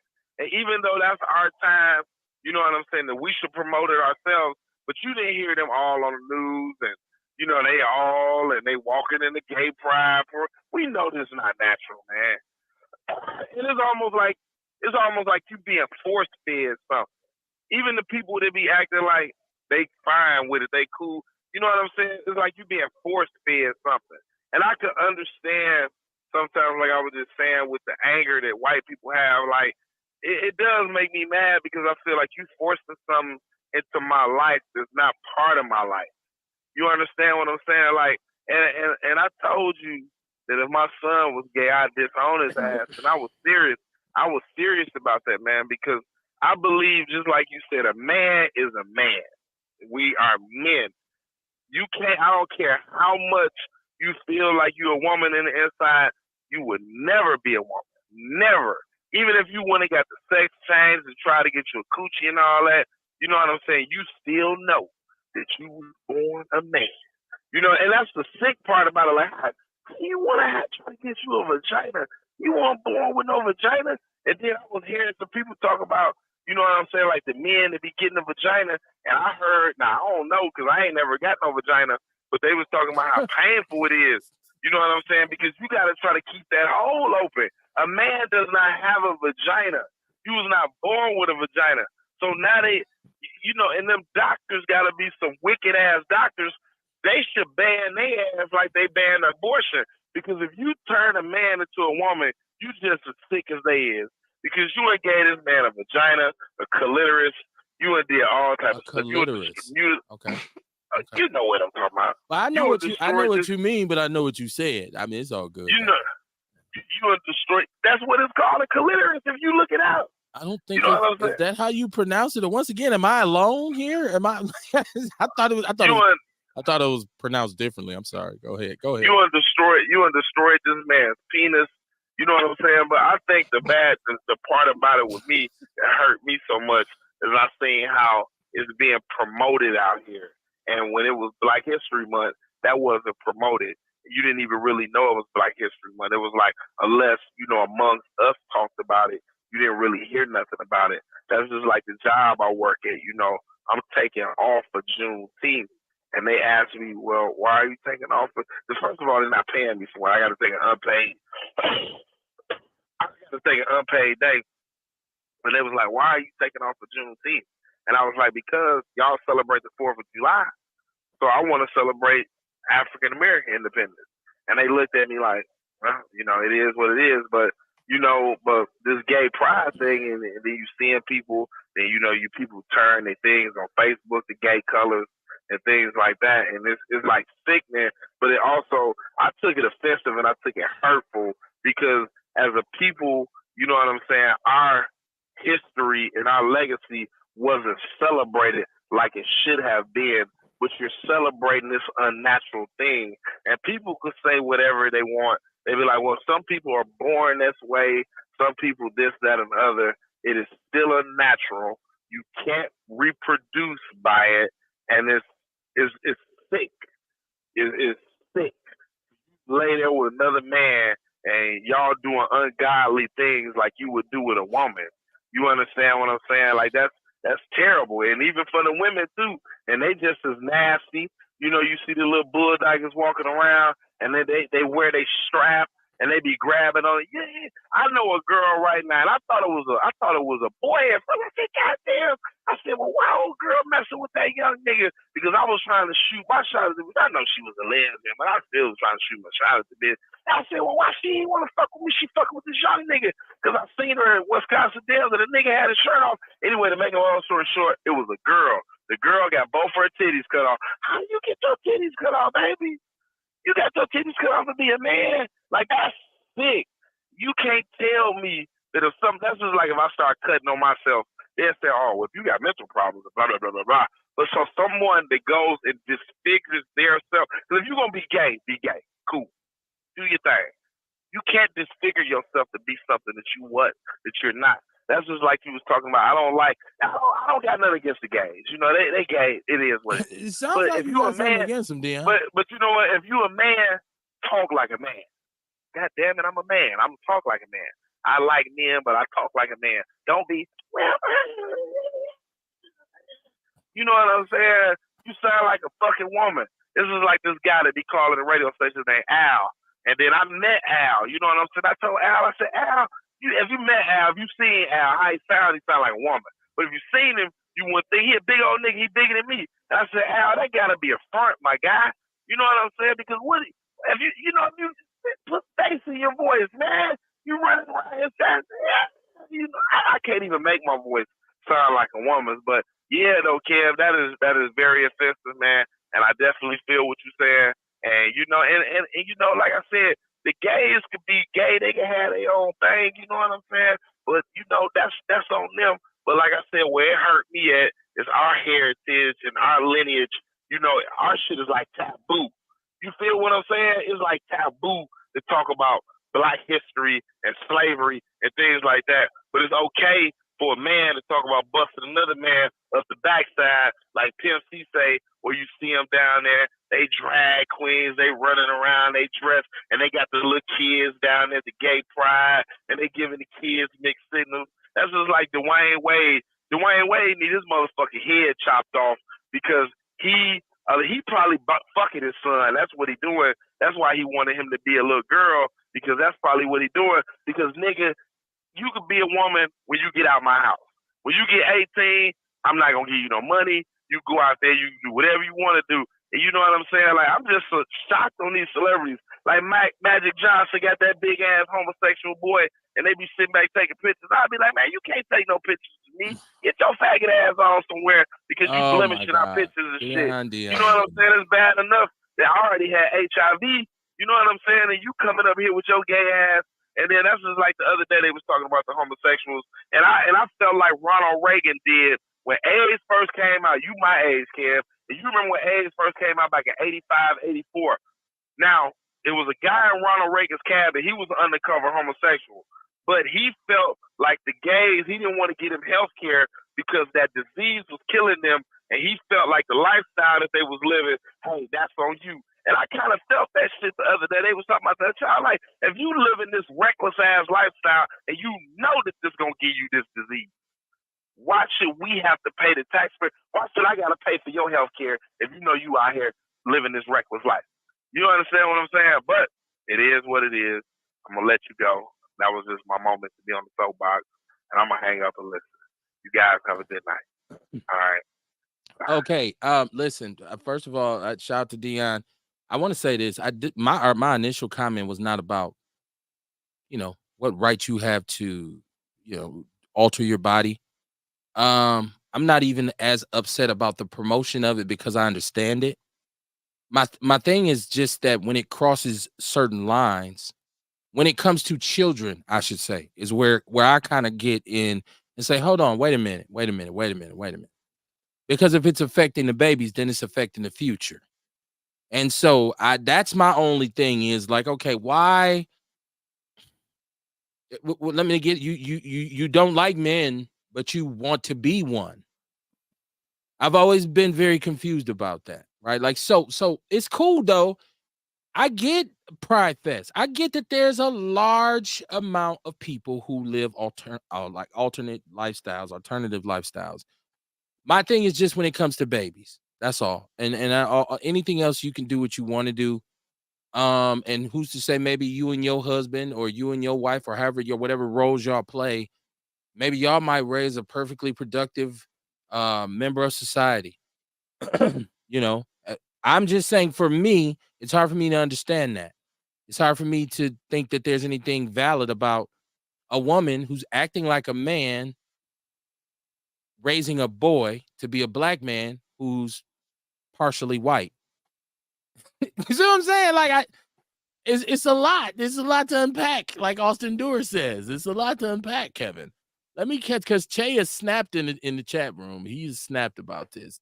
He said I seen the pictures of Brittany Griner as well. And he was saying about this. I think this is the Shreveport thing. He said we've been trying to get more clarification on that because I was saying like have the people, were they turned out into the streets or were they like taken to some camp or something like that or if they were vagrants, if they were squatting, then they should be set out into the street. This ain't your shit. You got to kick rocks, homie. He said, remember the brat did that same thing and said she got a white sperm donor because all the black ones was ugly to them. Yeah. So it becomes that kind of thing where it's like, wait, but then you say immediately following, we're going to raise him to be a strong black man. Ay. Like, what the fuck are we talking about here? Like, you don't know what the baby gonna look like, no way. Well, the guy was white. Well, I'm talking about. They said because everybody was ugly. Right, because it ain't no ugly mixed people. Just because it's you know what I mean. I'm just just because the parents ugly don't mean the child gonna be ugly. This right. That's what I'm saying. So, but you're saying okay, if it's a white dude, then I know he gonna be a pretty light skin. Some ugly light skin people too, right? Like, come on, like yeah. You're right. You don't know what the baby. You might have, you might have the ugliest baby in the world and be like, his daddy was so fine though.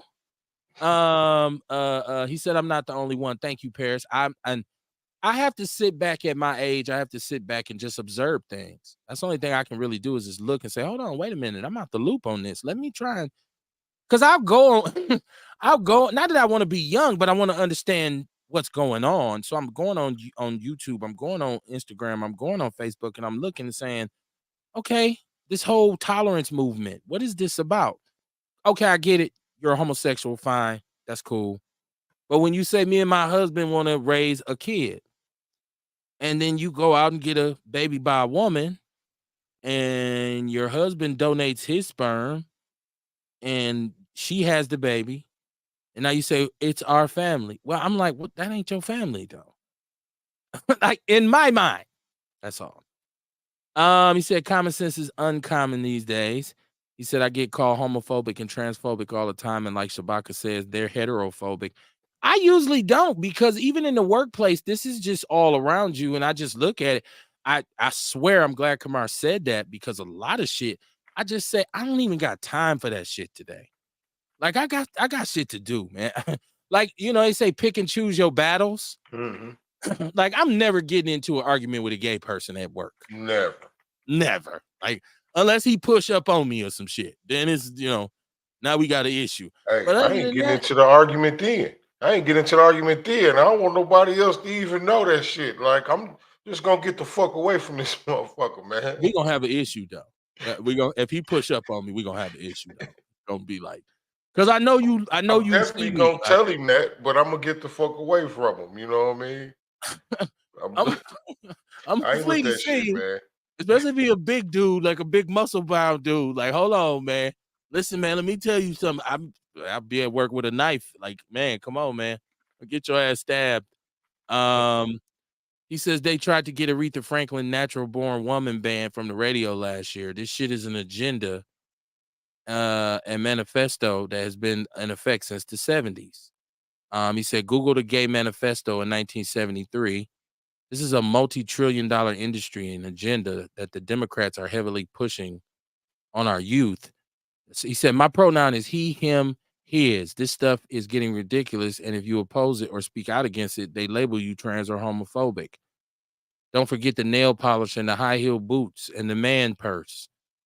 Yeah, and dudes play around with that. I wore a skirt to an award show, whatever. That shit to me, now you ain't getting no extra attention for that. They pissing on us, telling us it's raining, shitting on us, telling us it's snow, like Shabak always says. He says it's everywhere, Dion. They'll try to gaslight you and tell you ain't no agenda or this is not being forced on you. Men being men these days get called toxic masculinity, Dion. We know that. And to be honest with you, since we did the deep dive on that, there's some places where I can look at what we were taught as masculinity was a tad bit harmful. It was a bit misogynistic. And it was unfair to the women in our community and in our families because it did subjugate them. But you make the tweaks where you need to make them at. I don't think you throw the baby out with the bathwater. He said, in my state of Colorado, they specialize in that sex changes in a sundown town called Trinidad. Okay, that's where you go to get it done at? Holy shit. Ain't up on that. Look at Billy Porter picture with Jim Crow Biden and Kamala Harris at the presidential barbecue. Remember when Biden named a holiday Trans Awareness Day or Transparency Day? I don't recall because I don't pay a lot of attention to that kind of stuff. Honestly, I just feel like, it is what it is, truly. Like, my finger only stops scrolling when I see a baby or I see a pregnant lady. And I say, I can say this to you. I don't know that I would abandon my son if he was gay, but it would be a very tense situation. We would have to have a lot of different conversations. I may even have to go to therapy. I'm just being honest. Like I would need some counseling. I would need a third party person, especially if he was like flamboyantly gay. Because honestly, I'd be a little embarrassed. Like as a father, you want your son to be a better reflection of you, honestly. Like it's like when our sons play sports, man. I sit in the stands with other fathers, man, and brothers. That's why I dismiss that myth about black men not being fathers. I've seen some brothers who is there that's that kid's biggest fan. He's, oh man, my boy, man. He smile. I done did it myself. My son go out there and go off on a couple cats on the floor or on the field or something. My smile, I'm like, yes. So if he shows up with a purse and high heels, I'm like, what? Just to be able to sit down with him and say, son, I don't understand this. Like, that's what I'm saying. I wouldn't tell him I ain't fucking with you no more. You're no longer my son. I can't undo that. He is my son regardless. You know what I'm saying? It's just like if he went to jail and was a convict and was like really horrible and dysfunctional in the community, I would have a hard time dealing with that. You know what I'm saying? It's the same effect. I would say, this ain't what I wanted for you. This ain't what I envisioned. This ain't, man, we got to where did I do? Where am I in this formula? Did I do something to you that made you know what I'm saying? So it ain't just about him being gay. It's just one of them things that if he's not, a reflection, I wanted him to be a better reflection of me. Right? His name is Kevin. I wanted him to be a better version of Kevin. I didn't want him to be Kelly. Like, I have a daughter to be a beautiful young black lady. And I didn't want her to be Ken. I wanted her to be tailored. So I'm just grateful to God that it's not something I have to deal with. But I certainly wouldn't disown my kid. I'm not mad at Magic. You know, Magic is, you got my family. My family. Your family is everything. If you got one, your family is everything. There's nothing else, right? And so if I say, hey, y'all, let's get together, and he show up like that, then you know, you're probably gonna see it on my face in the picture, like. But I still say, hey man, that's my son. I think the thing with Magic's son is that he's like 6'8". Like, people, I don't know if people he got on some size 15 pumps. Like, what, this dude is big, man. And it just looks funny. I don't know the situation with Dwayne Wade. I never knew Dwayne Wade was this alternative when he played basketball here at Marquette or when he was in the NBA. I don't know where he's at with his son. I'm seeing now that people are saying he wants to, I guess, fully transition into, because let me get this straight. His son is a girl. He wants to be a girl, right? Because remember, he had a trans boyfriend, which was a girl who wanted to be a boy. And they had a kiss on the internet. That was years back. We talked about it on the show. People was calling in saying some wild shit. It was actually one of the most hilarious shows that we ever had. But I don't know, man. Like, who knows what's going on in somebody else's household? That's why I say I just draw the line at the kids. So I'm just like, yo, you ain't, I mean, the way Brittany Griner's posturing is a little confusing too, because I'm like, so does she, in her heart of hearts, believe she actually is a man, or is that part of it? I'm so confused. I'm so confused. Hey, didn't they say in Russia they thought she was a man or something? Did they say? Did I something don't come know. out? I think I remember something about that. Wowzers. That is crazy. That's nasty work. If you go to jail and they throw you in the men's facility, and you be like, hold on, God damn it, I'm a woman. And they be like, oh, sorry, comrade. We thought you were the girl. That was like a horrible Russian impression. My bad, y'all. I don't know, Kamar. That might be worth it. Shay says he remembers that. He says he Yeah, I remembers thought I that. remember something about that. They had mentioned that or something, or it may have been some bullshit that just got around on the internet. Yeah, talking shit, right? Like, people talk their shit on the internet. Yeah, I'm who heavily knows? involved in politics, and it always being mentioned in my state and city where they're passing laws to give these predators protection under the guise of love is love. Man, it's a difficult thing to understand. I don't because I feel like sometimes heterosexual people get treated as if we are the ones who are wrong. Like, that's what it turns into a lot of times. Like, oh, you straight? Oh my God. What you mean you straight? Like, I'm just like, well, it's not fluid like that. Like, I don't take my masculinity. It's not like on Tuesday I feel like, oh, I want to be a little bit lighter in my loafers today. Like, and then I try to talk. Every time I try to talk about it, I use old school terminology. I had to actually make myself stop saying sausage smuggler. Because I'm like, Kev, that could be offensive, right? Like, a lot of times I'm dealing with, like, we talked about Precious having twins the other night, and my son just happened to be watching Precious today. And her name is Gabrielle Sidibe, first off. And we all call her Precious, right? And I'm looking at her in the movie, and I said, it wasn't fair. She What played I that role too good, man. She did too Well, it was good. her. So everybody remember Precious. You know what I'm saying? That's how good of a role she played too. I think it's they remember how she looked, and that wasn't a costume. That's how she actually looks. Yeah, but that's what I'm saying. She do actually look like that, but she just plays. She did play a hell of a role. You know what I mean? Yes. So, like when people look at her, they don't think of her real name. They think of Precious. Is what I'm saying. Right, and she's an adjective now. Yeah. Like, you Now say, she's an you adjective. look like Precious looking Black ass. people Like, ain't shit. right, and it's not fair. Listen, when I thought about the stuff, because I said the other night we was talking about bed wenches, and I'm always criticizing black women who marry white men and vice versa. And I was like, well, I don't think of Precious as a bed wench. Like, he could have her, like we could, and that was wrong of me to say that. I shouldn't have said that because it's not fair to judge. So I can't kick her out the black race because she don't look attractive to me. Obviously, there's some man who thinks she's attractive. He just had twins with her. So, that's why I'm saying I'm still a work in progress because I'm old. Like I'm old enough. She I'm got one. She got a man. She got that. And got her a white one at that. You know what I'm saying? And he ain't So you can too. right. Girl, you better come on, get you some what would Earl Henning say? Some white milk? Like Right. I don't listen. A lot of times, that's why I call the show Talking Shit. A lot of times we're talking, but sometimes we don't know where things land.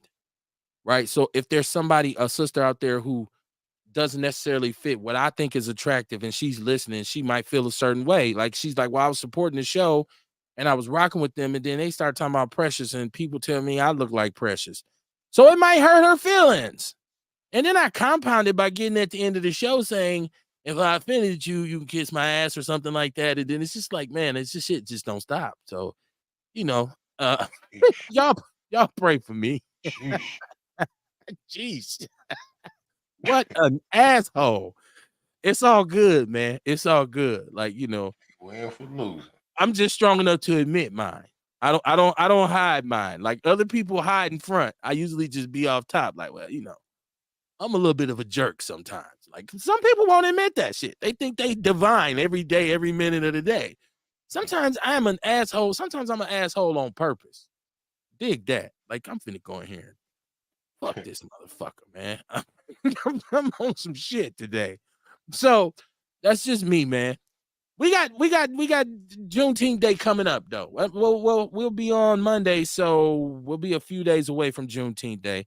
And it's always this thing about Juneteenth every year. First of all, I gotta ask, will either of you be there in any capacity as a visitor or vendor? I'll be here hanging out. I think I'm gonna go kick it. That's probably be by. I gotta work that day. I thought it was a federal holiday. Well, I guess it is a federal holiday, but I guess the state don't recognize it as a day we close. So I'll be working that day. I haven't been down there in a very long time, and I'm probably not gonna be there this year. I don't know, because it's gonna be a lot of stuff going on all over the city too. So yeah. I want to get to the place where I can do my own thing at home in recognition of the day, like maybe throw a slab on the grill or something. Like we do with 4th of July. But I'm just not. I won't be there. And as far as the validity of it, which I've questioned in the past, because we all know what this is about, it's just the acknowledgement that somehow, some way, some document was signed that said we were free, but we really weren't, but we were. And a lot of us, even though we're set free, chose not to leave because where the fuck am I going? And the fact that it was delivered, a year, 2 years, like these motherfuckers had been freed and didn't even know it. So we don't celebrate the actual, we don't celebrate the actual document. We celebrate when it was given to the people in Texas. Like, you motherfuckers didn't know? They sitting around like, what, you bullshit? Like Mayor Johnson, we didn't know. So, but shout out to, look, happy Juneteenth Day to everybody who celebrates it, man. If you're gonna go down there, you're gonna, get with the people, and because I think the intention of it is a pretty solid thing. I think to say, hey, let's take this day and say, let's celebrate this. But it's just the whole thing. But Abraham Lincoln is put up on this platform as somebody who's like, he's the great emancipator. This man is in writing saying he don't give a shit about black people. It's in his own personal statement saying, believe me, if I could save this country without freeing these motherfuckers, I would do it. But at this point, I gotta do something, right? And I don't believe that they are even equal to us as white people. Now, some people say he was a DeBarge and didn't know it. I don't know. I wasn't around. I wasn't around. Somebody, the sperm donor was white, I guess. I don't know. Y'all missed that little inside. Yeah, I heard that too. That was yeah. Okay. I read that a while back. Yeah, I tried to shoot a little something in there. It didn't work. He said, 4th of their lives. Well. I want to barbecue on Juneteenth Day because I do barbecue on the 4th of July. I guess I'm just trying to even the tip to scales. Like, if I get to where I could just like eat dressing and greens on Black History Month to celebrate Black History Month, take a day and say we're gonna eat soul food Sunday. I just want to even the scale. So when my people get mad at me for celebrating certain shit, I can say, but hey, I do this too, right? I'm just trying to barbecued on Juneteenth too. Right, hell yeah, you could have got some ribs then. Or if I can get the ice cream back in the stores, what a meal that would make. He said, I'm still riding for the ice cream. I wouldn't give a fuck what nobody said. Just get the black version. Just get the lady there's a black lady who make red velvet ice cream. Just get hers and not the get that shit put in Walmart because I am with red velvet cake ice cream. That shit sounds delicious. I don't give a fuck who make it, right? Listen, I'm eating right now. One of my favorite new restaurants is a wing place, a chicken place, and it's Koreans. And they frying the shit out some wings. We get that Louisiana rub joint. Oh, it's popping hard right on Lover's Lane. I don't want to give them a free commercial because they ain't paying me. But man, boy, they got some good ass wings. I said, damn, they Korean. Didn't slow up nothing else. I said, fuck it. You know what I'm saying? You eat Chinese food, right? You eat Mexican food. Why not? He said, yeah, I was right. 2 years later, they found out. Shay is saying, yeah, he was part black. He said his mama was black and a slave or a former slave. He said, I feel you on the barbecue. You know what? At this point, do I care if Abraham Lincoln was black? Do I care about Abraham Lincoln? I'm gonna go ahead and keep it a buck with you. No, I don't. Like I had this discussion where we were talking about slavery, my wife and I said I guess this whole time I've been saying this and I haven't been articulating it right. When I say I don't believe slavery has anything to do with me right now here today, I don't mean that it doesn't have anything to do with the position that we were placed in the country, which of course extended itself. I'm saying me personally today, right? I feel like I got the space to move and do a little bit more of what I want to I have more space to do that than they did. You know what I'm saying? Like, I feel like there's been opportunities presented to our community that we haven't taken advantage of. It doesn't have anything to do with slavery. Unless you want to say, well, they wouldn't let us read 300 years ago, so we don't read now, which is a misnomer. That shouldn't be the case. If it is, that's really an issue for black people. Like, if your kids can't read and you say, well, the slaves couldn't read, I'm gonna be like, dude, are you fucking serious right now? Like, I just think to go back and look at it for what it was, and if you want to talk about the different transitions of racism and segregation and discrimination in this country, there's a trail, there's a path to walk. But I don't think it always necessarily has to start at slavery. I feel like we can just start with the implementation of the crack epidemic as the latest form of slavery. You feel what I'm saying? The latest epidemic. I don't think you got to go back to 1884. I think you can go back to 1984 and look at the systemic removal of jobs from our community at the same time you bring this cocaine in. I say let's look at that. I'm not really talking about, well, Phyllis Wheatley in 17th. That's why today we're poets. Like, nah, bro. Like, recognize the past, right? Don't live in it. Don't live in it. Learn from their mistakes. See where they zigged when they should have zagged at. That'd be my only thing. I don't be trying to. I understand. I'm not dismissing racism or no shit like that. And when I say that, please, people don't believe that I negate the sacrifices and the loss of lives that we, encountered during those times. It's just like when people I hate when people throw Black Wall Street at me. At this point, it's very annoying because they don't tell the whole story and say it was rebuilt. Integration ruined Black Wall Street. We had a Black Wall Street here. It's called now Martin Luther King Avenue. It used to be called 3rd Street. I thought, was it called Bronzeville? Bronzeville, yeah. That area, but I'm talking about the strip on 3rd Street. Oh, yeah. Where black people shopped at because we couldn't go downtown and shop with them. We couldn't go to their malls. So you went to 3rd Street, and I was fortunate enough to have a mother who lived through the time, so she could tell you where every store and every building and the flea market and everything was when we would be walking when I was young, and it was just raggedy. Everything was gone, and we was on our way downtown to the Grand Avenue. So integration ruined that, because as soon as we got an opportunity to drink the white water, to eat the white burger, to buy the white clothes, we stopped dealing with our own people. That is the bare facts of it.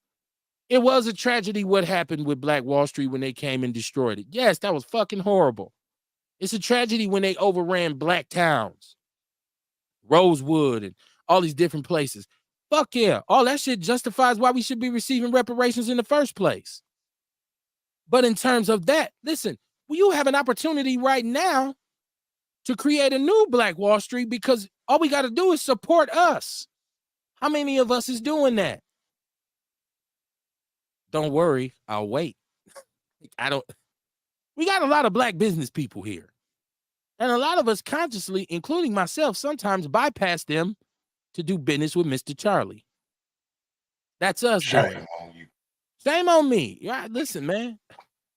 I just keep it real with me. Like, it ain't no statue of me. If it is, they need to tear that motherfucker down. I don't deserve it. I'm trying to tell you. Most people just try to act so fucking enlightened, and they so full of themselves that they just, I'm divine. I am a ray of light in a dark tunnel. Motherfucker. Till you get to the end of the tunnel, then your ass become off Burla like you was when you went into the tunnel. I'm not saying you can't change. I'm not saying you can't elevate, but take it one step at a time, man. Remain humble at all times, man. I just tell the truth about it. I live in a neighborhood where it ain't all black. Like white people, Hmong's, Latinos. I prefer it this way. I don't want to live in 53206. I pray to God that I don't ever have to. If I had to, you do what you do. I don't want to live down there, because usually where it's a bunch of my people, there's a lot of dysfunction. So to alleviate myself from that, I try to go where we're not as dominant, or there's other like-minded individuals, like the brothers and sisters in this neighborhood. Property owners take care of their shit, cut their grass. We respect each other's privacy. Motherfucker ain't got a bunch of traffic coming, beating 15s all night. Nah, everybody over here like, hey, ain't no block club. You don't need one. Hey, how you doing? All right, how about you? That's all I need. He out there working on his yard. I'm out here working on mine with my son. That's the kind of community I'd rather live in. So, I just feel like in Milwaukee it's set up. So where is the prominent black neighborhood? What community that's in Milwaukee that's majority black, that's flourishing? When they put us together in communities here, they put all the poorest people within the closest of proximities together. They finna fight over these little crumbs. That shit is by design. I believe that. That feeds the school to prison pipeline. But y'all tell me where the prominent black community is here, because I want to go see it. I don't know. It's where it used to be. The neighborhood I grew up in, that's what it used to be.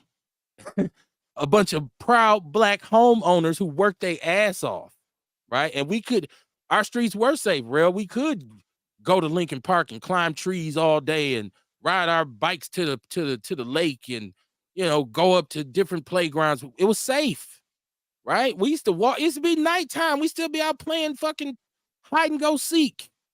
Nobody wasn't worried about nothing happening. We don't have that community now. My kids didn't get to do all that, because you can bring your ass in this house. It's molesters out there. He said facts, unfortunately, here in Denver. He's saying ours was the 5 points here in Denver. Okay, they had a community up there. Let me see. Let me catch Jay, because Jay's on fire in his chat room tonight. Shabaka was in Tulsa, Oklahoma, Greenwood district. He did a whole live video too. And he's just agreeing with what I was saying about, people. It sound good to say, but they don't know the whole ins and outs of it. He says, man, these are laws where or area codes where I currently live. 80249 is in Montebello. They call it Monteghetto. It used to be the landfill back in the days. It's full of canals and now majority Latina. It used to be mainly black. Yeah, it's the thing we deal with. Look, did y'all hear this Eminem single that dropped? Exactly. Nah. Kamar, you would think that. But this dude has hundreds. See, this is what we talk about with Eminem when it comes to his music. His white privilege as a rapper kicks in. Hundreds of millions of streams of this song. Yeah, white people. That's what I'm saying, though. But you got all these black people who are rappers who Eminem is. But if the music don't resonate with the people, then that means it's not official. It's not right. Culturally official, right? Right. So if you sell 4 million albums, his end. Huh? I said he popping on his end, on his side of the fence.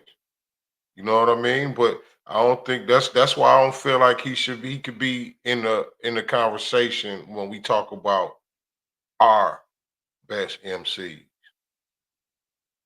That's my point. Our best MCs went through what we went through. You know what I mean? They got the same type of understanding somewhat. I was listening to Glasses Malone. If you don't know who Glasses Malone is, he's a West Coast artist. He was having a conversation, and it's on YouTube, and he was saying about Drake. He was saying Drake didn't up to this point and still doesn't understand that when Kendrick Lamar said they not like us, it meant that. Like Drake didn't understand that you're not like us. You are Jewish. You're from Canada. You're not from here. You're not a foundational Black American. Yeah, your dad was, but he didn't raise you per se. Right? So all of this time, people have overlooked certain corny, kind of questionable things just because, you can rap over the beat, but you're really not a part of the music you have made. It's not really what I would consider hard, like rap, like real hip hop. And I like some of Drake's shit. I'm not saying that he ain't made good songs, but when I listen to it, I never say this shit is up there with the all-time greats. I've never said that. I don't believe that. And so Eminem is the same. This shows that. If white people are buying his records, more power to him and them. But we ain't buying it. That song is garbage. Y'all didn't hear it when we said something about Megan Thee Stallion's feet? And I get it. It's shock value. It's Eminem. It sounds like the same shit he made in 1998. Like this ain't cool. Like do a Megan Thee Stallion bar, but do it over. And you definitely can't be a white boy talking about our black women. But we already know that you've been given a pass for saying black women ain't shit. See, that's what I'm getting to right there. You know what I mean? Like you can't be that, dog. We know your history too. You know what I'm saying? You can't talk about our women. Fuck out the picnic. I was mad because she broke up with me. Like, put them goddamn ribs down. I'm just saying, I like to draw the parallels, and this is why we in conversations and I'm looking at Lord Jamar, and when he said that they're guests in the House of Hip Hop, and they should be treated as such. And people, oh, what you talking about? What you got? And it's so many rappers who I've seen come out and say, man, Eminem is just this phenomenal MC. And but what has he ever said of substance? Lyrically, he said some funny shit. I've heard him rap very fast. I've heard him flip his words. I think of 2 songs I really liked from. Okay. 8 Mile and Stan. Stan was a dope song. Okay. I didn't. After Renegade, I was like, what? Like, what? I thought Renegade was dope. Yeah, Renegade was dope. But that's what Jay-Z. Yeah, but I mean, I wouldn't, I'm just looking at his album and I'm looking at the single and I was thinking for sure everybody's gonna be like, that's some bullshit. But this shit is like a huge hit right now. And I'm like, okay, I don't get it. Once again, maybe it's just me. Maybe it's my ears because I'm an old fart. So maybe I don't And I understand rap ain't gonna be Rakim talking about I ain't no joke. Kev, you know, it ain't. I don't know no black people talking about it. That's That's why my we don't. point. You know what I mean? That's That's my why we point. don't get it. You know That's what I'm my saying? point. But then you Casey, look at like check this out though. Like white people, like a lot of white people, you look at how they do music. You know what I mean? Like they support their artists forever. You know what I'm saying? So yeah. Eminem drop an album, they gonna support him. They still getting it. You know what I mean? Like we like, oh, that nigga, oh, fuck him. That's all he Yeah. old news. You know what I'm saying? And Nobody like trying to hear that music. we let all our artists drop to the fall to the wayside. You know what I'm saying? In a lot of cases, we do, unless you are a connoisseur of music. You know what I'm saying? Like, I know old artists that made music way before I was born because I have, Right. when I say I love music, I love black music. I go and listen to the way I found a lot of stuff was through rap music because, like I said, I would read the liner notes and say, I love this beat. Who the fuck made this shit originally? And that's how I said, you know what? Let me start listening to that instead of this. And it just expanded my knowledge of the music. And I think in this world today, the value of instrumentation has been lost. We keep saying it's lyrics, it's lyrics, it's lyrics. I think it's instrumentation that's been lost. I think the fact that the kids ain't really learning how to play anymore, learning how to read music. Now and then we start talking about those frequencies and the effects that they have, those low vibrations and those low end sounds that people just kind of dulls you when you start to listen to it too much. Right? It's like if I listen to 7 DMX songs in a row, I'm sitting around like, man, what the fuck, man? I gotta brighten that shit up. I gotta play some Cool in the Gang, celebrate good times or some shit to lift me back up. I've noticed that on my own. Like as much as I love Tupac, after a while, I gotta listen to something else because he's constantly talking about death, his own death. Mm-hmm. And I'm like, damn, I love Pac, but goddamn, bro. Let me listen to something else, man. I mean, it's just like when the Killer Mike came out and we as black people were talking about it. And you hear that Killer Mike? That shit is dope, right?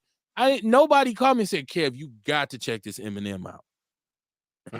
That's what I'm saying. It ain't chiming in with us, man. Come on, what you got coming up this weekend? I'll be with the Chamber of Commerce down there at the Chamber of Commerce on Valete with the Black Men Who Cook and Milwaukee Cooks events. Both of them. They're doing 2 of them in one day. Okay. I kind of feel like I wanted to be involved in the Men Who Cook joint because I'm telling you, I can burn with the best of them. You should have signed up. I should have. I think they get some money too for winning. Yeah, man, I'll be in my cave. I don't be knowing what's going on below in the village because I'll be up in the cave in the mountain, Yoda and shit. Real, what you got going? So the plan is to try to get my children's book illustrated that I wrote. Okay. Some people have been putting me up on some dope ass AI apps. So I went on Fiverr to see the price of Illustrator, and shit, if I can just instead of paying like an Illustrator $200-$300, if I could spend under 100 on this on these AI apps and have it, I'm told that it'll take my drawings and expand on them, so I'm like, okay, that's my goal, because I sketched a bunch of the little characters just as a conceptual drawing, but I'm told that these little AI programs take that conceptual drawing and build upon it. So that's my goal, to sketch some more of these characters, see what this AI can do. He froze. AI failed us. I've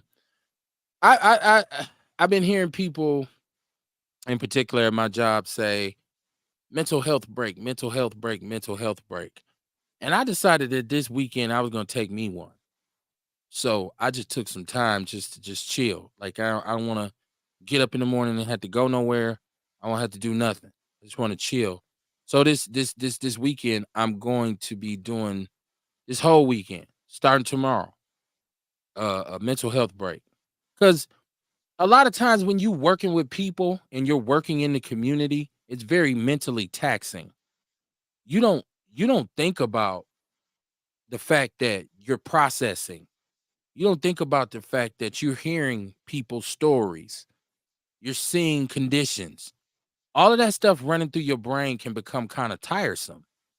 And so if you don't get to a point where you say, you know what, let me do me for a couple hours. Let me take some time to just chill and just worry about my own kind of, yeah, it's like cleaning out your shit. Like, let me clean out the filter, right? Let me so I'm a chill. I don't I've gotten back on my RC stuff because that stuff is what relaxes me, and it just takes my mind away from anything else. Last Sunday I got to really just get with some RC stuff around the yard, and I was like, man, I honestly have forgot how fun and how relaxing this is.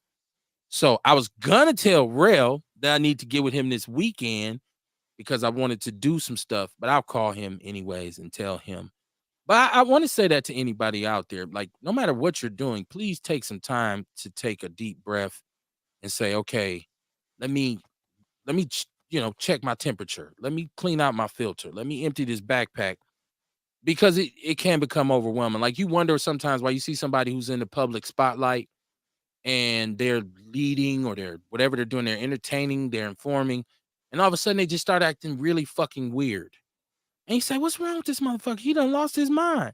Well, in effect, he or she has lost his mind because they've given up so much of themselves for others that sometimes it's hard for them to find their way back home. And I'm not saying that's my situation. I'm just saying, with the volume of people that I do deal with on a daily basis, that I do help, my brain is always firing because I have to be able to, to help people. I got to be able to find resources. I have to be able to find places that somebody come to me and say, hey, I have this problem. I need to be able to say, okay, well, go here. So it does become really taxing. So I just realized it early this week, like, bruh, you need to just chill. Like, when the last time you slept in that wasn't a weekend? And sometimes you need more than that weekend. You need to take a day where you normally up and at them and say, not today. I'm chilling. I'm relaxing. I'm just doing me. So that's what I'm going to do this weekend. I know nobody didn't ask me. I'm telling you anyways. There's a lot going on with the school system. There's a lot going on with our government, period. Our leadership, it's all a flux. Dion was 100% accurate when he said our government right now is a shit show. I totally believe and agree with that. Our leaders have shown the worst side. They've shown how bad leadership and dysfunction can really be. And this didn't just start in Milwaukee. It's been like this for a very long time. Once again, I would implore people to become more informed voters. Do a little research on civics, figure out who does what and who's responsible for what. And I don't want to hear another person of color say they gonna do what they gonna do and it ain't got nothing to do with me. That is the biggest set of bullshit I've ever heard, because you cannot not participate in the process and then complain about the results of the process. So don't tell me about how mad you are or upset with the government when you won't take the steps to help change the government. Meaning, let's get the right people in there. I think we need to get rid of gatekeepers. I'm so frustrated with gatekeepers right now. I'm really frustrated with them. We got to get rid of them, y'all. And a lot of what's happening to us is because of the buddy system. Look at SDC, in business 50 years. They were supposed to be an anti-poverty agency in the community, have helped thousands of people, millions maybe, gone because of financial mismanagement and cronyism. I'm going to hire my frat brother, my sorority sister, my cousin, my nephew friend who he went to school with. And these ain't the people that should have the positions, and you wonder why the dysfunction is ongoing and it never stops, man. It's like they say, in a world where you can be anything, be somebody who gives a fuck, man. And please, by all means, don't let your criticism of the community outweigh your contribution, because ultimately it just makes you end up looking like a coon. Peace and love, man. I'll see y'all Monday, man. Y'all keep y'all head on the swivel and have a great weekend. Peace.